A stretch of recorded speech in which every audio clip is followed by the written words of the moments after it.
This is a Miami Sports Music Podcast Network production. This is the #1 Miami fan morning show. Clock Blockers, let's go. I know the whole city riding. A little early, it's a bit surprising. Business moves, now we enterprising. Switch it up, now we improvising. What is up, ladies and gentlemen? It is your boy, Stephen D, and this is the #1 Miami fan morning show. Clock Blockers, right here on the Miami Sports Music Podcast Network.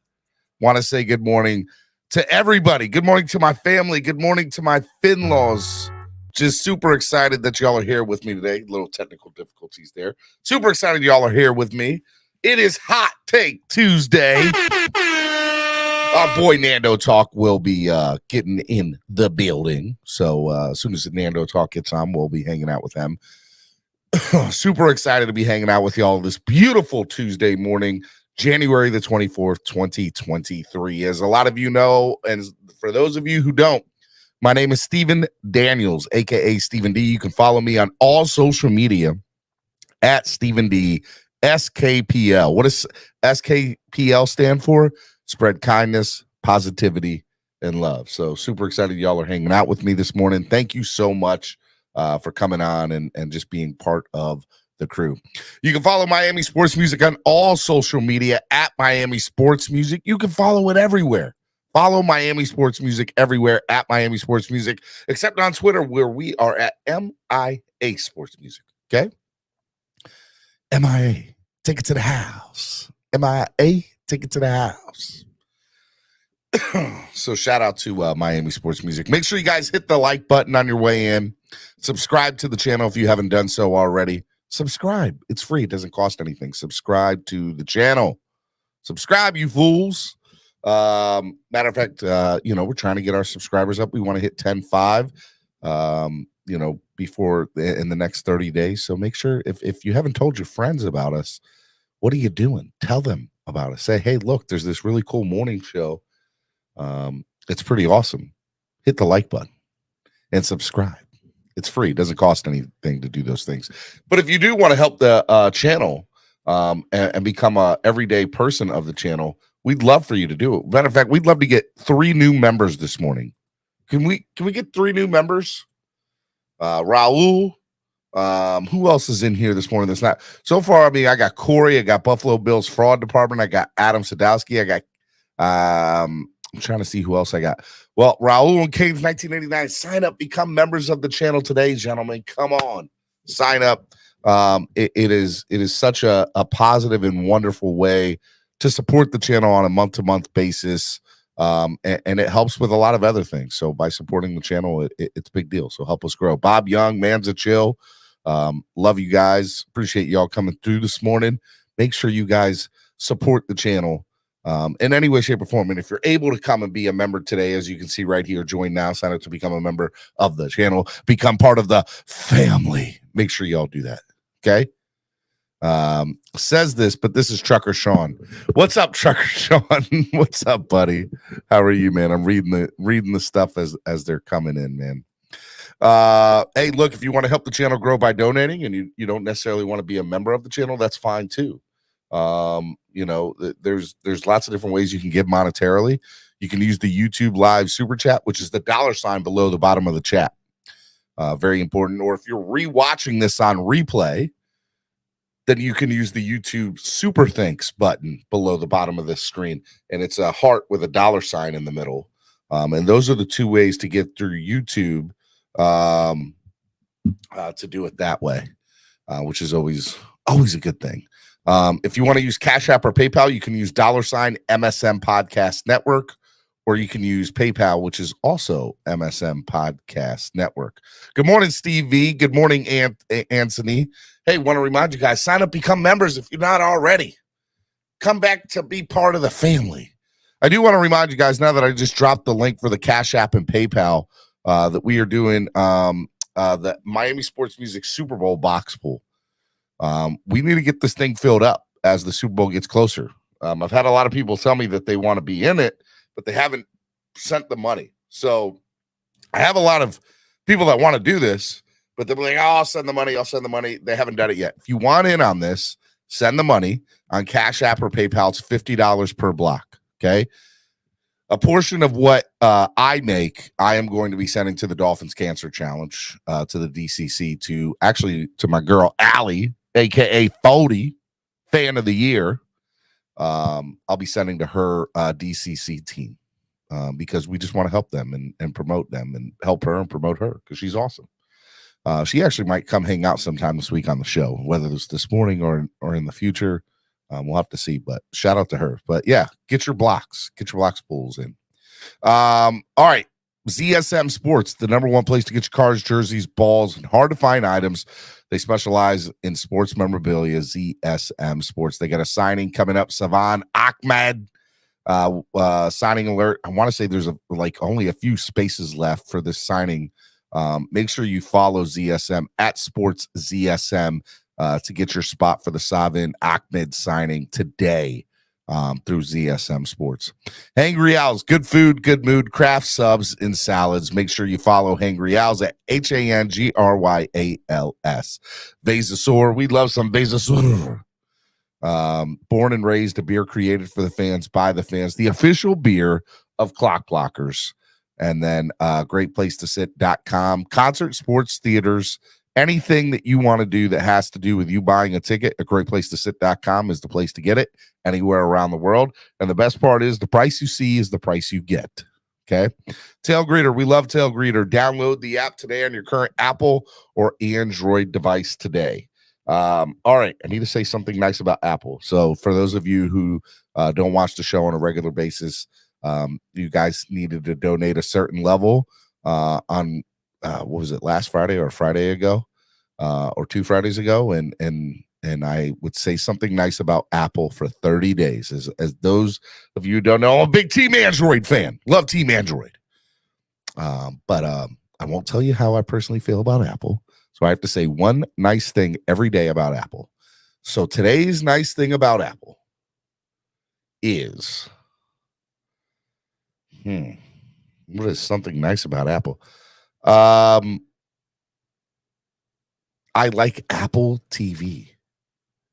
Apple TV, I enjoy their content. I think they have really good content on Apple TV.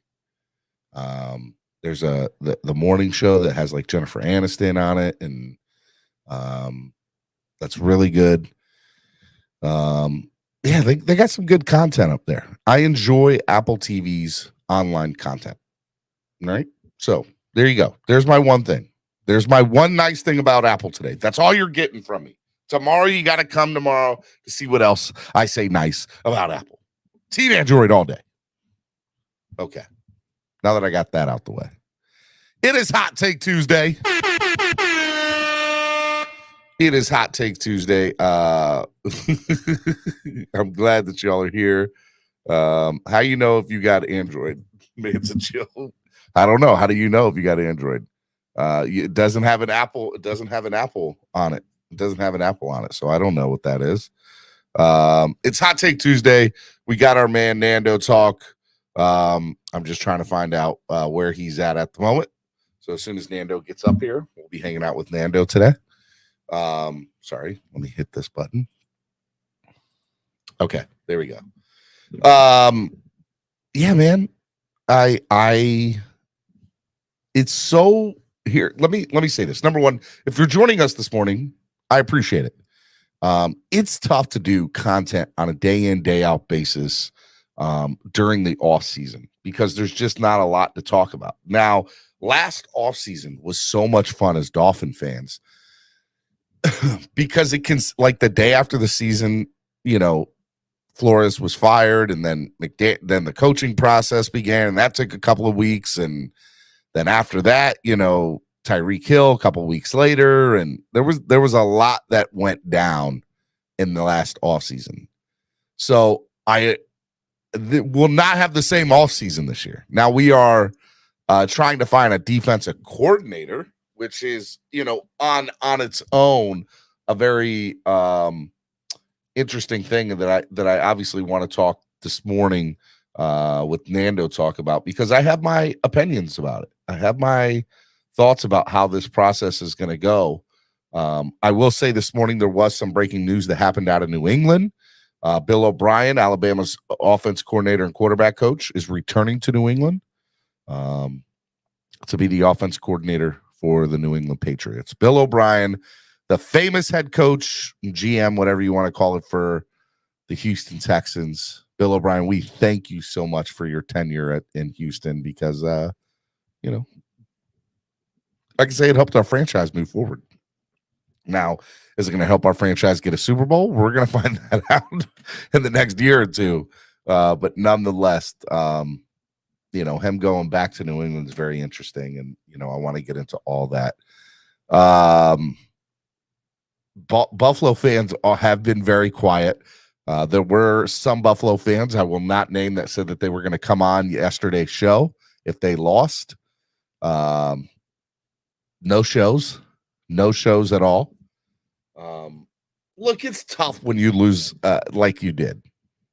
If you're a Bills fan, it's tough to lose that way. I'm not going to give them. I'll give them the benefit of the doubt. It's tough. You got to wake up the next day. There's the hangover of losing that way. I know y'all don't want to give them the out, but I'll give them the out. I'll be nice. I'm spread kindness, positivity, and love. I'll be nice. So, look, I was not surprised that Bills fans did not show up yesterday. But they do need to account and come up here eventually. You need to talk about it. I'm talking to you, Bills fans. I will give you a couple of minutes to talk about your loss. Okay?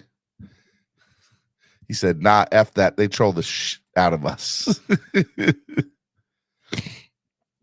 You're not wrong, Trucker Sean. They do. But, it's interesting. So hopefully we trade Tua to the Niners. What? Look, here's the other thing, too. Over the last few days, I have seen some stuff on social media and on other platforms in the chat, and heck, even other platforms saying just outlandish and crazy things. And I think what needs to be said right now is the one thing that I'm actually proud about with the Dolphins organization is that it sounds like, good, bad, or indifferent, whether you like the people that are making the decisions or not, they're thinking things through. This is where Dolphin fans exit YouTube and Bills fans go on the panel. I'm not letting anybody on the panel today after yesterday's craziness. I don't know if I'm going to have too many people on the panel today. Tomorrow's Wildin' Out Wednesday, though. So be ready for tomorrow. Tomorrow will be absolutely insane. But as soon as I get Nando up here, I want to get into a lot of different things, man. It'll be a lot of different talks that, we'll be able to, go in and out of, bob and weave out of certain conversations. Bob and weave out. Yeah. It gets a little crazy this time of year. Especially when you're trying to find content to talk about and trying to find things to talk about. One of the things that I thought was very interesting over the weekend, when it came to was penalties being called in the games. There are things I remember 10, 15 years ago. Actually, it's probably maybe even 20. When instant replay, they would let anything get instant replayed. And I think that happened for like a year. And then they put rules to it. Then they took it out of the game. When it came back, it had a lot of rules to it. You can only do certain things. And throughout the years, they've gotten more lenient. But if you remember instant replay, the very first time it was ever introduced in the NFL, if I'm correct, that very first year, which probably was 20 years ago at this point, I think everything was allowed to be reviewed. There might have been one or two things that you couldn't review, but people hated it because it would slow the game down. There was no limit on anything. And so they took it back out of the game after that 1 year of being in it. And when it got reintroduced again, it was, okay, you can only instant replay these things. You only have a certain amount of instant replays you can use. You can only use X, Y, and Z. But now I'll watch the game and, like Tony Romo, who, by the way, before this Bills-Dolphins playoff game, I was a decent fan of Romo. I say decent because, I don't know, before the game, I enjoyed him calling certain plays. Actually, Yeah, I enjoyed him. I enjoyed watching him. But man, if he's not a homer for Buffalo, I don't know who is. When it comes to Tony Romo. But I did not enjoy watching him in that game or listening to him in that game. It was a tough listen. Anyways, though, I go back to the instant replay deal. And I think about it now. I feel like the NFL is starting to get back to every single thing being instant replay. Like everything's on the table. And now fans are okay with that. Should you be able to instant replay a quarterback roughing the passer call? Go back to the game this year for the Dolphins. I think it might have been the Bills game, if I'm correct. Was it? I forget who it was, but Jalen Phillips, if I'm correct, got hit on a roughing the passer in one of these games at the second half of the year, and it wasn't roughing the passer. We did, but you go back and look, it was a textbook play. He didn't lean on him. He hit him. He got right back up. It was a textbook hit on the quarterback. But now they definitely want to do it. They definitely want to instant replay everything. And I don't know how to feel about that. I don't know how to feel about that moving forward. It was the Chargers game, Manza Chill said. Yeah. Okay. Yeah, so I don't know how to feel about that moving forward. All right, ladies and gentlemen, without further ado, let me bring in my co-host of the day, the man, the myth, the legend, my brother from another mother, the man who does Hot Take Tuesdays with me, Mr. Nando Talk. What is up, boss man? What's going on? I'm finishing setting up my monitor right now, but how you doing, man? How has it been? A little Hot Take Tuesday with us. It is Hot Take Tuesday, baby. I'm excited about it, man. I'm a lot of things to kind of dive into and talk about. I guess first things first, how have you been? How's everything going in your neck? How's everything going in your neck of the woods? Doing good, man. I got started most of my classes like a couple weeks ago, but the 23rd yesterday, Monday, yeah, was like another start for my mini term. So some of my 12-week classes started, and so I'm getting back in the swing of it, baby. It's gonna be a good semester, good off season for the Dolphins. How about you, Steven? How you doing? I'm doing all right, man. I'm doing all of my off season reviews of everything and starting to like kind of figure out, what does the off season look like for the podcast network? What does next year look like for the podcast network? How can we grow? How can we get better? And so I'm doing all these things, and I'm trying to catch up of things that I missed out or didn't get to from last year. So I'm trying to get, caught up on all that, which has been a whole crazy thing in itself because I am one person and I forget 90% of the stuff that gets told to me. So I'm like trying to I have bad memory for those of you who don't know. So I'm like sitting here trying to be like, what did I say? What did I do? What did I give away? I first, when everything first started, I kept very good track of that stuff. And then as the season progressed, it gets crazy. I don't need to tell you, Nando, you know how it is. During football season, it gets insane, especially when you're for me, it was 9 out of or 8. Well, it was 8 out of an 11-week span. I was traveling between Miami away games. Going to all the games. Those first 2 months of the year, I was so, and then that third month in November, you're kind of calmed down from it. But then December comes around, and now you have the holidays with your personal family. And it was football season was now that I've kind of had a chance to breathe, it was insane to me. It was just absolutely insane. Football season was unreal for me this year. No, football season's always a wild time, man, especially if you're going to all those games. I don't know how there's super fans out there in the NFL who not just Dolphins fans who go to almost all those games. That's such a commitment, and Steven, you were going to this road game technically they're all road games almost for you, except for the Baltimore game. You know what I'm saying? It's the always Baltimore game was a home game for me, but it was the biggest game that I put on this year because we did a tailgate and the meet and greet. So that was a whole weekend. I didn't even stay at my house. I had to stay at, near the restaurant and the tailgate and everything just so that I could transport things all back and forth. It was insane. It was just the whole September, October,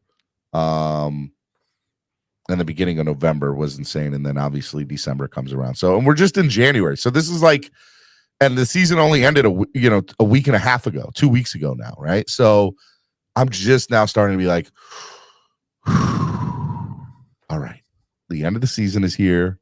Let's calm down. Let's kind of take a breath. And it's just, there's so much that goes into it.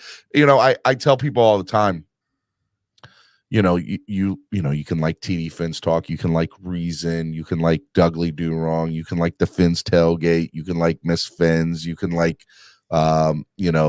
Dolphins United, Locked On Dolphins, Nando Talk, Nikki Smokes. I know I'm forgetting people here that are going to be mad at me. CB83, Batman, Finsaholics, the boys, the team. The squad, right? But I tell people it's a grind to do this on a day in, day out basis, or a week in, week out basis. Even if you're doing 1 or 2 shows a week, it's a lot, So it's a grind, and some days are easier waking up than others, and you're like, okay, I got to do a show today. What are we going to talk about? And so I'm a little nervous for this off season. I keep on alluding to it because last off season was crazy for the Dolphins, and there's no way they're going to compare this offseason to last offseason, right? Like it's going to be a very slow offseason for the Dolphins, especially after we pick this defensive coordinator. I would say it's probably defensive coordinator is going to be our biggest move. Maybe some snipes in free agency, maybe some like key pieces, but no flashy huge names. I think it's not going to be a lot to hang our hat on. Maybe a little bit of excitement during the draft, but again, we don't have a first round pick, so that does take a lot of excitement there away. I don't know, man. It should be like not the fastest off season, but that's almost kind of like a good thing. I feel like if you are having so much like turnover, so much change in the off season, like it's exciting, but it's also like, well, that means the last season was so rough that we needed to change so much stuff. You know what I'm saying? Yeah. Like, hopefully this season they're trying to upgrade on it. So 100%. Now, before we get into like Dolphins talk, have you been watching the playoffs? Like, what have you? Give me some of your highlights, man. What has stuck out for you? Buffalo obviously losing. Big. Yeah, I was like before I like finished setting up my camera, I was following on YouTube. I know you were talking about Buffalo fans and like them not coming up. I think Buffalo, the Jaguars, like the Cowboys, teams like that who just had to have like losses like that. It definitely stings. It definitely hurts. How close do you think Jacksonville is, by the way? They're kind of up and coming. Like I'm a little bit. They look good. They look pretty nice, man. Trevor Lawrence this year 2 has grown a big lot. Step, right? Big step up from year 1 to year 2. And I think a lot of that has to do with Doug Peterson. Peterson, absolutely amazing, right? So, and part of the reason I wanted Doug Peterson in Miami was that. But Doug Peterson decided I can he never even interviewed with us, which I want to get to with the defensive coordinator position, by the way, and talk about later on today with people that we want and people that are actually going to interview, and they might be 2 different things. But yeah, as far as Jacksonville's concerned, man, they look really good, and I think that I'm going to say this now. They're going to be one of the top contending teams next year, Jacksonville, because they're going to get better this offseason. They're going to make more moves. They're going to make more. Yeah, that's what's crazy about the AFC, man. Jacksonville showed that they are a little bit ahead of schedule. They're up and coming. Like Trevor Lawrence took a big year two leap, and that's going to be scaring the AFC. Whereas maybe the Bills aren't as ready as we thought, and maybe Dolphins have a little bit more of a window. Like I don't know, man. Like I said this yesterday. I was watching TD's stream on Sunday, and he said something that I totally agree with. He said the Buffalo Bills are built to beat the Kansas City Chiefs. That's how they built their squad. They built their squad with the intention of facing the Kansas City Chiefs and beating them. The Kansas City Chiefs, or any other team, Cincinnati, they built their squads to run whatever offensive style that they want to run, but to play anybody. But Buffalo built themselves to beat specifically Kansas City because they wanted to knock off Kansas City. I thought it was very interesting, and I don't think it's far off from being accurate. Not at all. That's a pretty good point. It's like they got this tunnel vision on. Like they were like, "Yo, we got embarrassed. they're the guys who've got to face. When we get to the AFC Championship, we'll have to play the Chiefs, or whatever point we'll have to play 5 the years in Chiefs. a row. 5 years in a row. 5 years in a did it. row. The difference is the Bills haven't made it there in the last 5 years in a row. You know what I'm saying? Like it's a great point, but if Buffalo truly built their team with the eye of beating Kansas, come on, man. You got to, like you said, you've got to be like every other team in the NFL, running a scheme ready to win against anybody, not just one particular team. Like, come on, Buffalo. I think that by the way, so I don't think it's entirely true. I think it's a good point, and I think it's partial. I think the viewpoint of that definitely has some things with it. I think another thing that's very interesting too, from Buffalo standpoint, is Brian DeBall, or Brian Dable.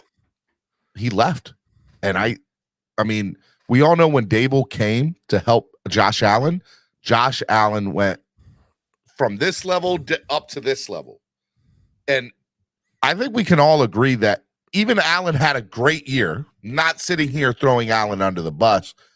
But Allen didn't have as good of a year as he had with Dayball the 2 years prior.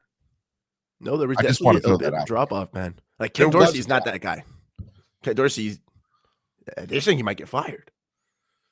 Well, Buffalo thought they had everything laid out to do everything. Are they really saying that in Buffalo, that Dorsey could get fired? Because, by the way, I loved Ken Dorsey and was all for him being OC, in Miami a year ago. I've heard some people rumbling saying they're upset at this drop off, that sometimes it seems confused. They're you're not using Allen correctly, or you're not using Buffalo to the best of their abilities, whatever it may be, bro. I think Buffalo has to address the run game before they start trying to change everything up, in the front offense. Josh Allen is their run game. Josh is a great player. He's one of the best quarterbacks in the NFL. He can't be Superman. He's not Hercules. He cannot be that entire driving team. It was clearly shown this past Sunday. Well, it is Hot Take Tuesday, right? Yeah. Are you ready? You ready? Dun, dun, dun, dun. Hot Take Tuesday. First hot take by me. The Miami Dolphins will win the AFC East next year. Hot Boom, take. I'll follow you on that hot take right there, man. I'm not sold on Buffalo anymore. And we went toe to toe with them. We beat them once. I think I 100% think that Miami is going to be the division winners next year. I understand that the Patriots made a move this morning, but I still don't think that's going to be enough to change whatever they don't have roster-wise, right? Unless they go out and make some crazy thing roster-wise. That'll be interesting. EM Baller with the $5 donation. EM, I'm going to save this, and I'm going to use it later when we start talking about the DC option. So EM Baller, I appreciate the $5 donation.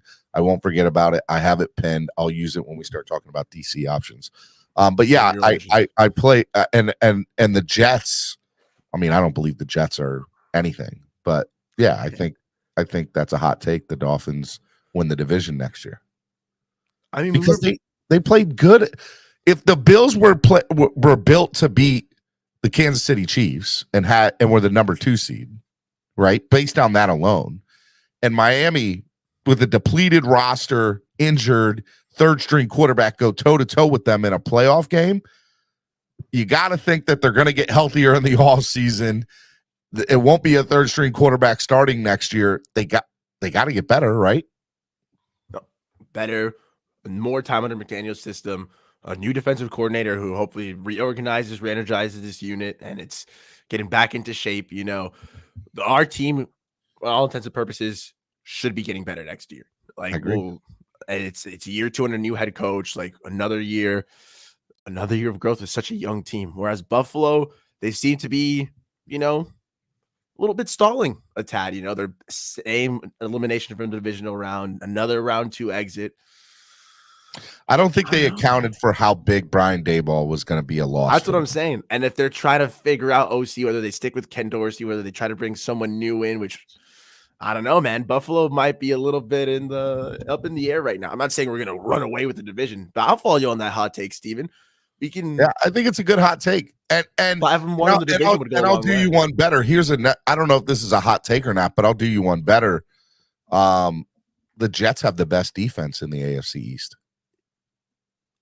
Jets have the best defense in the AFC East. They're young too, is the thing. They're That's young. probably. They have the best defense in the AFC East. I mean, look, Sauce Gardner, come on.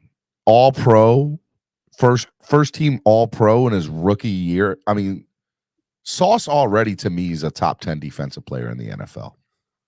They're if and Robert Saleh is a defensive guy, right? So I'm telling you, like I have no faith in what they're doing on offense. None at all. But on defense, bro, it's they're really good. They're really good in New York on defense. Yeah, they got Quinnen and Quincy Williams. That brother combo is such a nice D-line linebacker combo. Then Sauce Gardner is. I was a little bit of a hating on Sauce Gardner last offseason. I thought he was, all this talk. You thought he was all this hype. A lot of people thought he was all this hype, and he proved everybody wrong. Yeah, I mean, I thought he was overhyped. I knew he was good, but I was like, yo, he has a touchdown in high school and in college. What the hell does that mean for the NFL? And, well, he's been pretty freaking good in the NFL, Most too. people so. don't make that big jump and still have that elite status. Sauce Gardner was all hype or was 100% hype and lived up to the hype and lived up to the expectations. Of course. And I mean, like, I almost thought of it like this, like when Trevor Lawrence started going down, there was all that talk of, he never was used to losing, and now he's losing. Is it going to affect his psyche? I thought the same thing with Sauce Gardner. He hadn't let up a touchdown in so long. If he started letting up TDs early in the NFL, was it going to affect his mental? No, he's just a dog, man. His brain is so iron tight. I know. It's like early Revis for the Jets, and it's going to suck for years to come for the Dolphins. I said that the other day. I said, man, he reminds me of early Darrelle Revis, early Revis Island thoughts I have with Sauce Gardner. When they drafted him, number one, I was pissed. But number two, I was like, man, this guy is going to be a nightmare for us in years to come. I just Sauce Gardner, that's your name, Sauce Gardner. Sauce? Come on, bro. Like, they had Revis Island. Now they've got lost in the sauce. Like Sauce Gardner. I didn't want to hate you. They do a good job for people in the defense. I'll give them that. I'll give them that. Like Jermaine Johnson at FSU is pretty decent as well. Like he didn't have the most tackles. He didn't have the most impact for the Jets, but another year for them also. Like it's scary, man. Which is why it's kind of good that the Jets will be better, man. They can steal some more games from the Bills, we can collectively keep the Patriots down on the ground. Like AFC East competition is scary, but it's a good thing for the Dolphins. Well, that's what I want. That's the point of the conversation. This conversation is, how does the rest of the AFC East compare to where we're at right now, right? Like we need to start in the division, at least looking at that. And I don't have any faith that the Jets are going to make the correct decisions on offense. Just my personal opinion. People can say that I'm wrong, but I don't see it. Now, Robert Saleh, I mean, he's legit on the defensive side, and he's going to be able to get by with that. But I don't think you can win a division with that team the way it's currently constructed. But you can win some football games. There's no doubt about it. The other thing that, I look at Buffalo, I think they regressed in certain areas. I think that was proven in week 3 when we beat them. I think that was proven when we went toe-to-toe with them in the Saturday night game. And I think that was proven with them when we had all these injuries and a third-string quarterback in a playoff game and went toe-to-toe with them. So for me, I look at them and say, well, look, I think we're already on their level with the injuries that we have. We're going to get better, and we're going to move forward, and I think we overtake them. And then New England, I mean, to me, they're reaching, going out and getting Bill O'Brien because they're trying to recreate the nostalgia that they had back in the day. And I also thought it was funny, too, because I'm like, man, Belichick's going after Saban's guys. I wonder how Saban feels about that, because Saban usually gets Belichick's rejects. I put that in quotations. They're not his rejects, but I laugh and say that's what Saban gets, but he works with them and they're usually pretty good. But it's so funny how there's so many connections between Alabama and the New England Patriots. Like a lot of coaching staff under Saban and under Belichick have gone back and forth between the two. Coaching staff, players, like a couple years back, I think Cyrus Jones, like some random Alabama corner that they use mostly as a return man. Like they reached up a little high in the draft to get him off of a Saban pick. I remember my Pat's buddy, shout out Cam, was freaking out freaking out. But there's a lot of like connections between them, especially in the coaching, man. I think Bill O'Brien used to be a Patriots coach as well, right? Bill O'Brien was the Patriots offensive coordinator for years. Yeah. It's so annoying that Bill Belichick only hires former coordinators. It's like a weird form of nepotism, man, to like. Well, and Josh McDaniels gets fired when he gets fired, I think, at this point. I don't think it's if, it's when. It won't be this year. It'll be next year, maybe the year after if they happen to make the playoffs. But McDaniels isn't going to last in Vegas. He'll go back to New England. He'll go back to New England, too. And Bill O'Brien, look, to go back to the original point of the Patriots, I think they're reaching with Bill O'Brien, bringing him back in as OC because they're trying to recreate what they have. Huh? I think he's got a little bit way with quarterbacks, man. Like when he was at Penn State, like Christian Hackenberg looked phenomenal with him, and then he left to go to Houston, and then Christian Hackenberg fell apart. He went from like a potential number 1 overall pick to barely getting in the draft and then out of the league. Like he's got his way with QBs, which is why he was the QB coach at Bama. So Bill O'Brien has a relationship with Mac Jones. You think that that's going to make a difference with Mac? I think it's a big point in favor to Mac Jones. It's like Bill Belichick saying like, hey, we're bringing in a guy who has familiarity with you. We're bringing in a guy you have experience with because we're putting us behind you. Sorry for throwing you Matt Patricia, a defensive coordinator at OC for a whole year. My bad, bro. Like, let me apologize by bringing in your former buddy, bro. Like, that's crazy. But like, if they were gonna, I don't know why, it's almost like they're overcorrecting. You know, like they went from someone who had nothing to do with Mac Jones and being an offensive coordinator to now someone who's very tied in with him and has a lot of offensive experience and quarterback experience. It's hard to question Belichick. Going with Mac, right? They're going with Mac, like which just makes me happy because that kid sucks. So I agree that Mac Jones sucks, right? Like they're putting all their eggs in the basket. Now, will I be surprised if they try to go after somebody like Lamar Jackson or Aaron Rodgers said he's going to a warm weather place. He won't go to any cold weather areas. I don't see Lamar like looking at like Belichick and Bill O'Brien and being like, this is the system for me, like it didn't exactly. You know why? I'll tell you one person's name. Cam Newton. Like, I was saying, look at Cam and Cam had one good game as a Patriot, and it was week 1 against us in the COVID year where there was no preseason, there was no training camp. Cam Newton came in here, killed us, I don't know if it was there or here, but killed us in week 1. And I said there was no tape on him, and then he never had a good game in New England after that. I remember that game. I think it was in New England. It was like Cam Newton went crazy. They were like, are we going to see crazy season from Cam Newton? Like, Bill Belichick found him, offensive guru. I know. I was like, I was nervous about it. I was like, man, former MVP goes with Belichick. That's a totally different style player than he's ever had. Imagine the thoughts that he can come up with. But Cam Newton never was able to bring, his game that he had in Carolina with him up to New England. And or for that matter, Belichick was never able to get out of Cam what he thought he was going to get out of him. But to go back to the Jets, the Patriots, and the Bills, we both agree that the Bills regressed a little bit. We both think that New England's reaching to try to grab something that they had 10 years ago, right? 5 years ago, right? They don't have it anymore, and we think the Jets maybe have the best defense in the division, but they're not showing anything for us to show on the offensive side that makes them a legit threat at the division title next year, right? Would you agree with everything I just said about all three teams? And if not, where do you disagree? No, I'd agree, man. Like, I think Max sucks. The defense in the Jets is really good. The only thing that could maybe scare me for the Jets offense-wise is they bring in a real good quarterback. I don't think it's going to be Ray Rodgers. Like we said, he's going to go for the warm weather. I don't really see Lamar Jackson fitting on the Jets. The Jets will give up 2 first-round draft picks for him.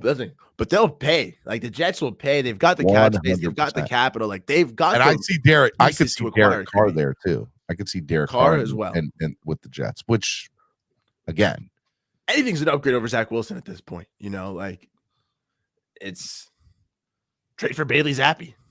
Zach Wilson sucks. Tell me how you really feel, Nando.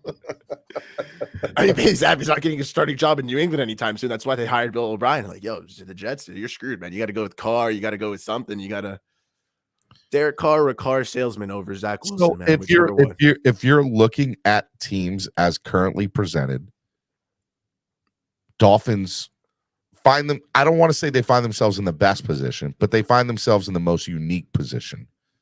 Because if they can change the defensive coordinator, which we'll get into that conversation here in a little while, and that can improve them by 2 games minimum, that now makes us a 9-win team to an 11-win team.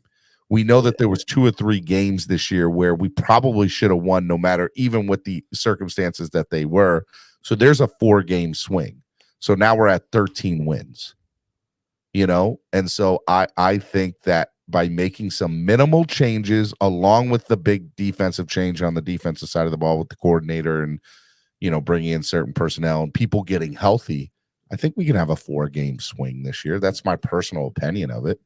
I don't know how you feel about that. Health permitting, man. Like, we've got 9 home games, 8 away games. Like, the home schedule seems to be a lot lighter. The Cowboys are probably the best team we're going to play at home, which is pretty freaking awesome. Away, we've got a lot more playoff teams, a lot better. Philadelphia. We play Philly. By the way, so we're doing a huge tailgate at these 3 places. Philadelphia, big tailgate, meet and greet the night before. Miami Sports Music's putting on. Baltimore, big meet and greet tailgate we're putting on again. And Washington, big meet and greet and tailgate we're putting on, all in Washington, D.C., Baltimore, and Philadelphia next year. So we will be hosting Miami Sports Music tailgates. There, it'll be fun. I was trying to go to the Eagles game, I've never been to a Dolphins away. We got you, man. We got you, my guy. You just remind me of that Washington game too, buddy. My uncle lives like I know the 15 minutes from DC. You get to see Captain Tutty. Their mascot, the worst mascot in the NFL, Captain Tutty. Are you kidding? Why is he the worst? Bro, it's Captain Tutty. Have you seen him? He looks like something out of a killer movie, like that killer pig, movie. Go look at he looks like he just needs some blood dripping out of his mouth and a knife. He would come straight out of a nightmare. It is the worst mascot in sports. Oh my God, yeah, he's. I told you, bro. Holy hell, he's just a hog. But like, this is scary. Yeah, if he had blood, if he had a knife, not even a single drop of blood, if he just had a knife in his hand, and I see him in the hallway, I'm actually gonna charge him, bro, because I don't think I'm gonna outrun this little devil pig, bro. He looks terrifying. That's a mascot. That's the mascot. I wanna like get a good. All right, here we go. Is this it? I'm trying to find the picture that'll work, that I can share on screen. Because it's bad. It's so bad. He's a scary dude, bro. Save image. If I'm a little kid, I'm not going up to take a picture with him. TD, like our Dolphin, TD, he's adorable, bro. Captain Tutty is scary. Here, I'll put it up here. I'm throwing it up on the screen. That's Captain Tutty. Dude, he looks like it. Yeah, I'm just saying. Pig. I'm just saying. Like, tell me that, man. A little bit of blood, maybe a knife in his hand. Tell me you're not terrified.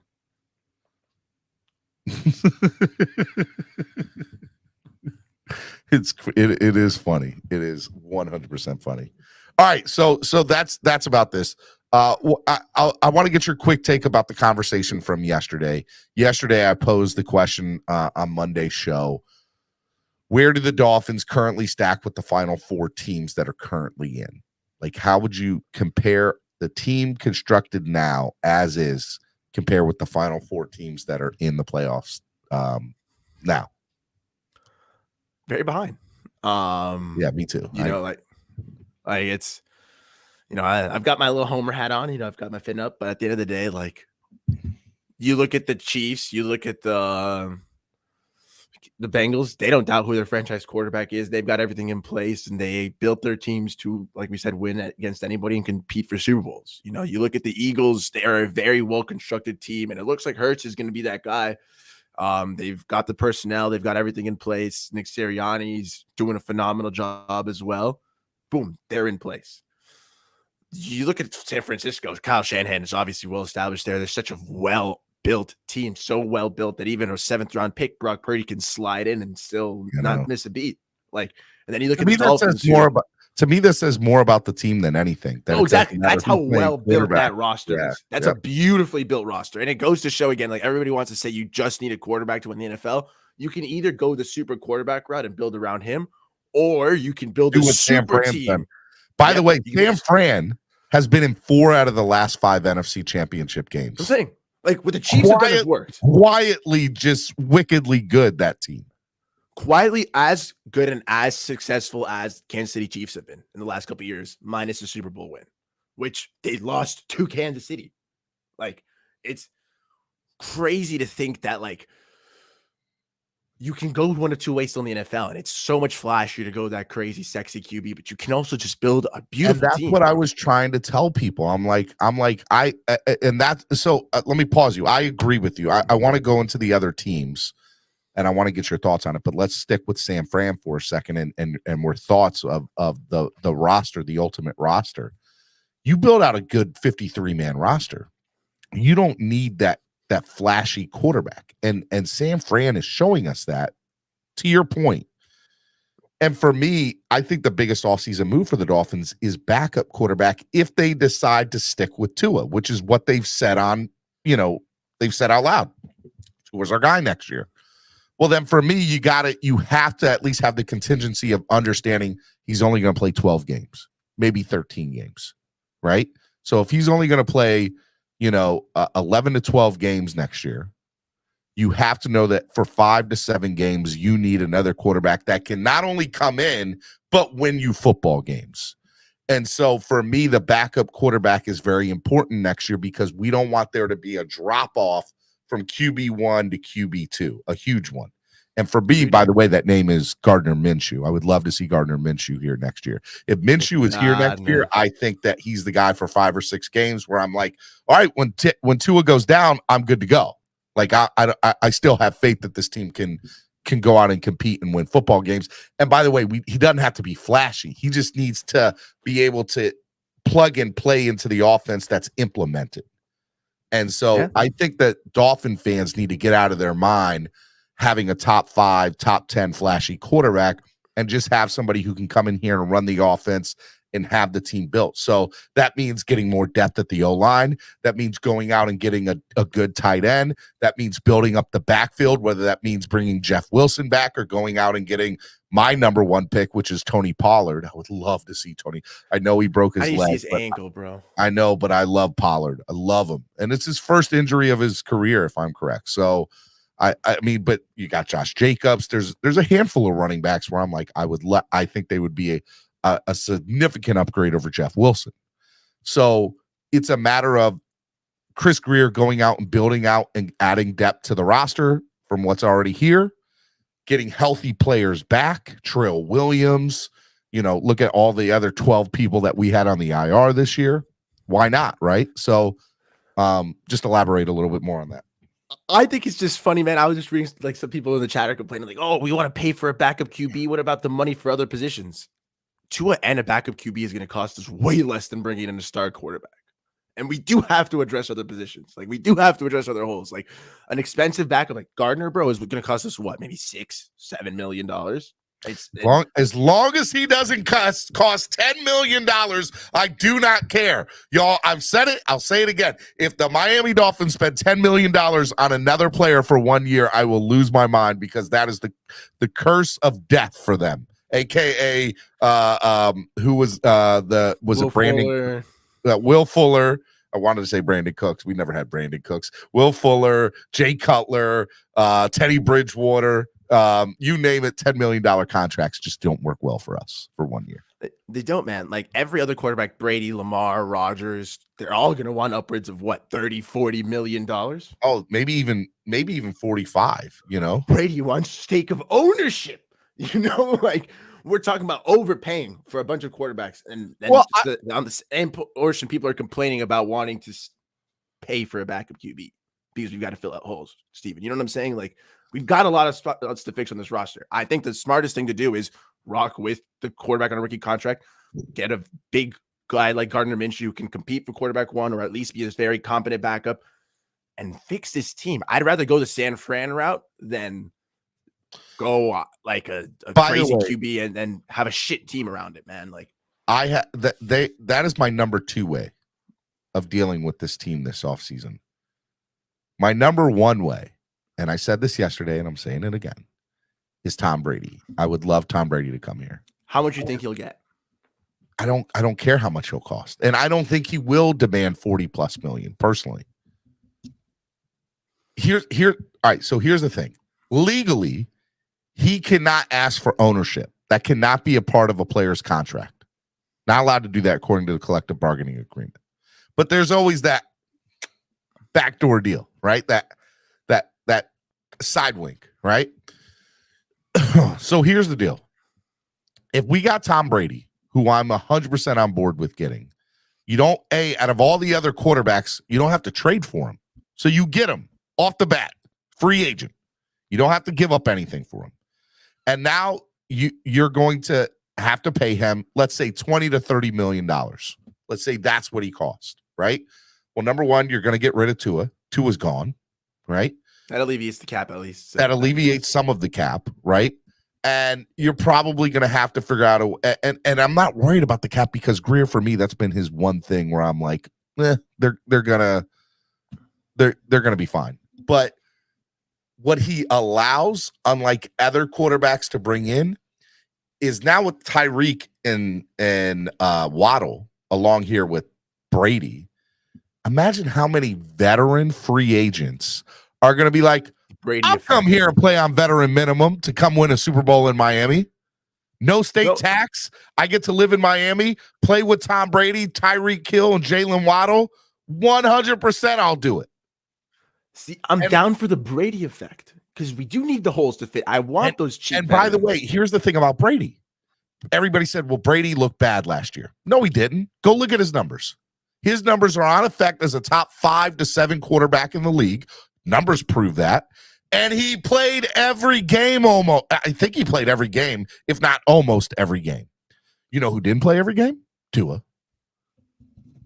And so now Brady did look bad, though, man. The numbers aren't exactly the most accurate test on Tommy Boy this season, man. No, but I mean that's fair. He's still good though. Like I don't think he's not bad. You know, he's still Tom Brady. His drop off are still by most people's career years. 45-year-old quarterback are most people's career years. I need you to think about that for a second. So for me, Tom Brady, honestly, I know people hate Tom Brady. I know we hate the Patriots. I know it's crybaby Brady. I get it. He gives us the best chance at winning in the next 2 years, in my opinion. But if they, for some reason, do not pull that off, then I believe out of all the other scenarios, and this is where people really disagree with me, is Tua brings us the best chance to win. Yeah. But it depends on who we bring as backup, because you have to go with the mindset of he's not going to play every game. He's going to miss a significant amount of games because history has proven that. So for me, then it goes to the backup quarterback position is the most important offseason acquisition this year, because I don't feel comfortable with Skyler being the number 2. I do feel comfortable having 3 quarterbacks on the roster and Skyler still being here, but I need you to go out and get a Gardner Minshew, maybe an Andy Dalton, maybe a Jameis Winston. You know, Minshew would be my number 1 pick in a minute. I like Minshew, man. I like Minshew, and I'm pretty spot on. Like, I'd almost be flipped, but I do think those would be my top 2 options. Either Tua and a great backup quarterback who can compete for quarterback 1 / at least be a very competent quarterback. He's not going to compete, but he'll be he'll know he's going to get some games this year as QB1. Okay, I think he can at least push Tua in camp. You know what I'm saying? Some healthy competition's good. You think Minshew would push Tua in camp? Yeah, but I think Minshew was also brought to Philadelphia to push Hurts in camp. You know, I think Minshew is still a quarterback who's got some moxie, very good attitude, very good personality, has some nice traits, was a full starter in Jacksonville his rookie year as like a 6th round pick. Like, Gardner's respected in the NFL, I've got to believe, you know? So I think he could at least be brought in with the title, like, hey man, like, you're going to do exactly what we did in Philadelphia. You're going to most likely be a backup. We'll give you some chances in camp, but when you kind of come in, you know who our quarter QB1 is, and you know he doesn't.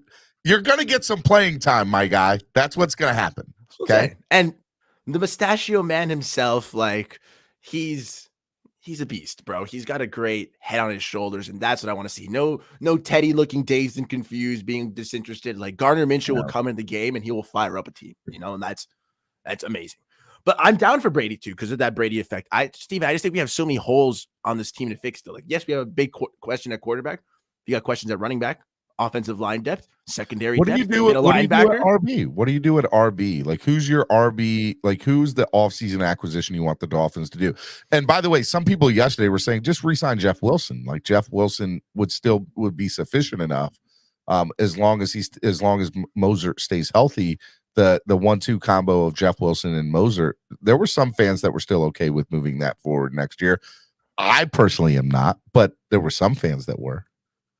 I think it's like a non-flashy move. Like I'd be okay with it. I think a lot of people were saying like it's because like, oh, we're gonna have such a drastic upgrade at like QB. Who cares about the running backs? Like I've seen pushback when I say like, oh, Josh Jacobs or a guy like Pollard. I love Josh Jacobs. We're gonna have Lamar Jackson. Like why do we need a running back? But I do think that the priority should be a strong running back. And like, hey man, even guys like Saquon Barkley are gonna hit the free agency. Like, we're the favorites, I think, in the runnings to get him. I don't know if we should pay that much for Saquon Barkley, but I think we're plus 300, and then it goes plus 400, plus 600. Are the Dolphins Vegas favorites to land Saquon? Yeah, we're plus 300. The Bills are plus 400. I know that's the top two. What? Yeah. So bro, I don't know why. If we like I said, Tony Pollard, I said that with the intention that we would have no business ever getting Saquon Barkley. If we got Saquon, my guy. He wants a lot of money, but he's also said he knows his injury history. He's not going to reset the market. Like I'd be down for a Saquon Barkley in a Mike McDaniel system. Mr. Steven. Saquon Barkley. Oh my God. But then you have to address the offensive line woes. That you have to. And I don't know where you go to do that. Yeah, right tackle's going to be. There's a lot of talk. So let's just say if Brady comes here, he's bringing his own center, 100%. So center is good, and now Connor Williams can move back to guard. Okay, so now you've shored up the offensive line right there from the get-go, 100%. But if Tua stays here, if Tua stays here along and bring in whatever the backup is, at that point, you still have to go out and find at least two more quality offensive linemen, with one of them maybe being an every down starter and another one that can plug and play if somebody goes down and be that every down. Look, my dream, and it'll never happen, but my dream is to go back and get Laramie Tunsil and have him finish his career in Miami. And I would love to see Laramie and Teron Armstead on that same old line. Oh my God. That would be my dream. But yeah. And I know a lot of people don't agree with this, but I do not like Connor Williams at center. I know he had good scores according to PFF, but I didn't like him at center.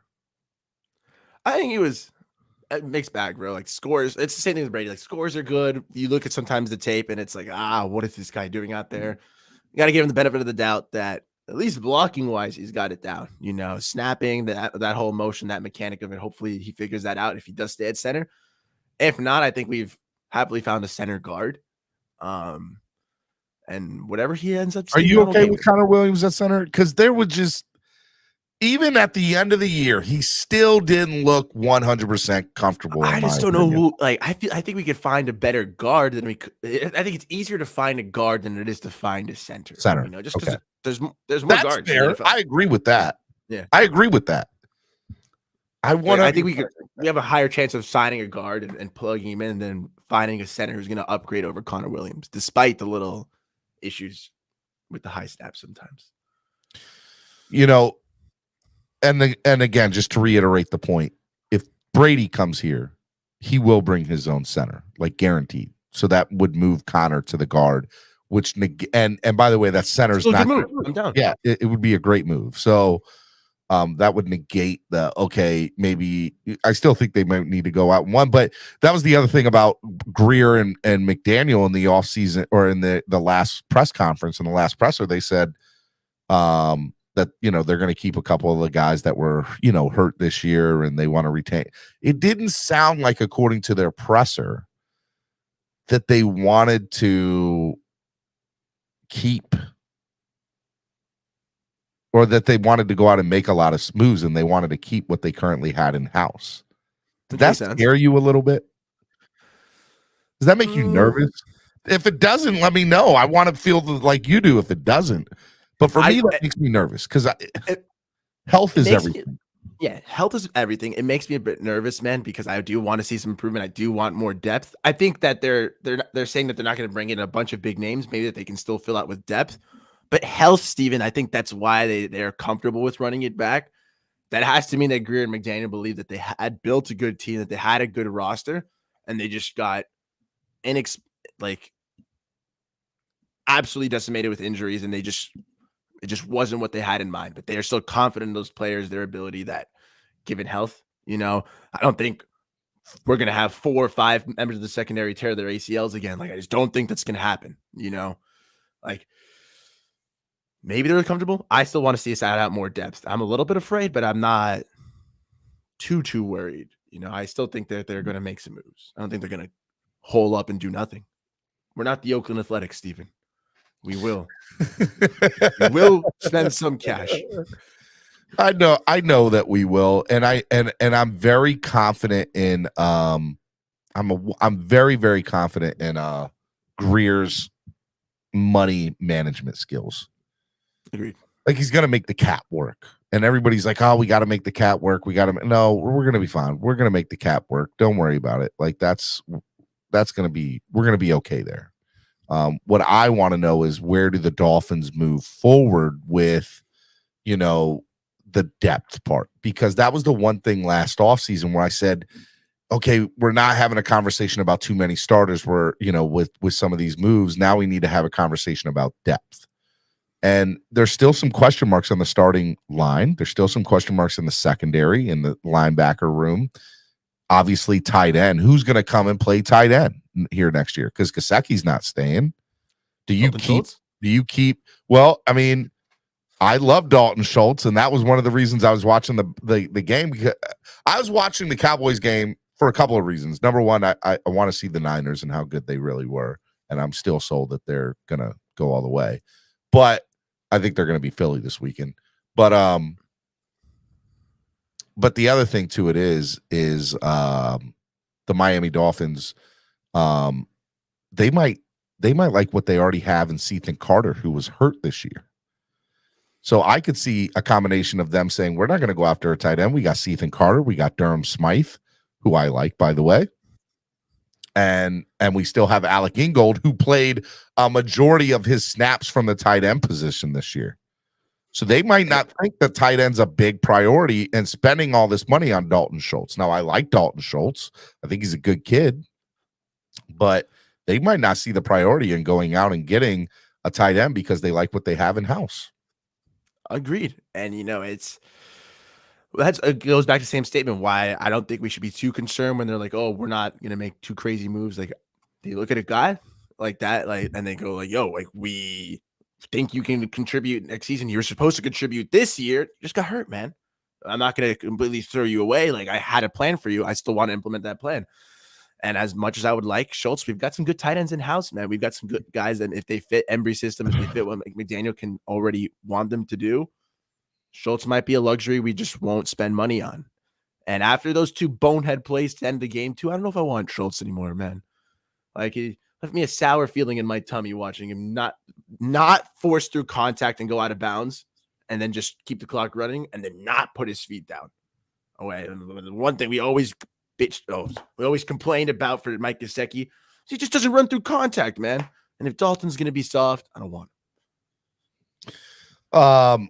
Well, and Ethan Carter might be that guy that gets us there too. Give me Ethan CC. Carter was liked by Greer and McDaniel for that matter, and he was hurt. He was hurt this year. But again, that goes back to all these players that got hurt, is that on the coaching staff? Is that on Greer for getting these players? Is that on the strength and conditioning coach? We talked a little bit about that yesterday. What are your thoughts? All these players, two back-to-back years where we had a lot of injuries. We had a lot of injuries, Flores last year, and we had a lot of injuries last year with McDaniel.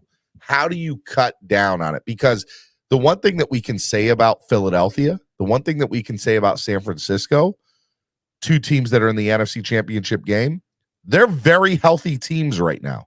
There's not a lot of injuries on either one of those teams. Yeah, I mean, like, I wish it would be like a simple fix to just say, like, hey, we're going to change your diet. Boom, injury's gone. Or, hey, we're going to change the strength and conditioning coach, and boom, everything's fine. But bad luck, man. Like, it's bad breaks. Like, it's the same thing that's happened to the Chargers last couple of years. Same thing's happened to the Titans. Same thing's happened to the Colts. Some teams get absolutely ripped through injuries. And I don't know if we've got to start looking at turf versus grass, if we've got to start, like, getting into the nitty-gritty with Thursday games, scheduling. Dolphins are going to get more primetime games this year, by the way. Yeah, I mean, like, more time on the road. Like, there's stats. Like, I did like a high school project on this, man. Like, the longer you're on the road, like, the more you're traveling, the higher chances you are for injuries because you're not checking in as much with the doctors. You're on the road. Your body's not recovering the same. Then, like, if you're playing more Thursday games, obviously you're at risk for more injuries. Like, you're coming off of less rest, and you go in. I mean, you look at what happened to Tua. I mean, it was right off of a Thursday game. It's little stupid stuff in the NFL that they've still got to switch and change, I think, for the entire game. I hate Thursday night football, bro. I think they should. I think I've been saying they should eliminate it for years. It'll never get eliminated. It's a cash cow for them. They should move it at the very least, bro. And I get they can't move it on Fridays because of the Friday night football, and there's like a stupid law saying high school football can't get touched with the NFL. But that's move it to Saturday night or something. That's an unwritten rule, by the way. No, I think it's like an actual law. Like, Steven, like, it's like I need somebody to show that to me. I don't believe it. It's an unwritten. I've heard the unwritten rule before that college and NFL won't ever compete with high school football because they want to build. High school football is a big deal and it helps people eventually become pros. So they'll never compete with Friday night. But I don't know if that's a real law. I don't know if that's real. I'm Googling it. It would be crazy to me if that's real. Don't believe At least since 1976, it's been a thing. Well, it's 2023, and we need to get with the time, bro. Let's just throw that out there, right? I just think, I mean, Breeze, I forget what game it was, but I know it was Drew Brees after the Saints lost like 8 or 9 players on a Thursday night football game, and he was furious after. He was saying this is ridiculous. Like, players need more time to rest, or at the very least, the collective bargaining agreement. Then the players need to get in with the Players Association needs to get in with the NFL and say, hey, look, we don't mind all this, but Thursday night games got to go. Like, y'all got to get rid of Thursday night. At least switch it around. Give them more. The NFL will never agree to that. Forced bye weeks, at least. They can so much added revenue. Though.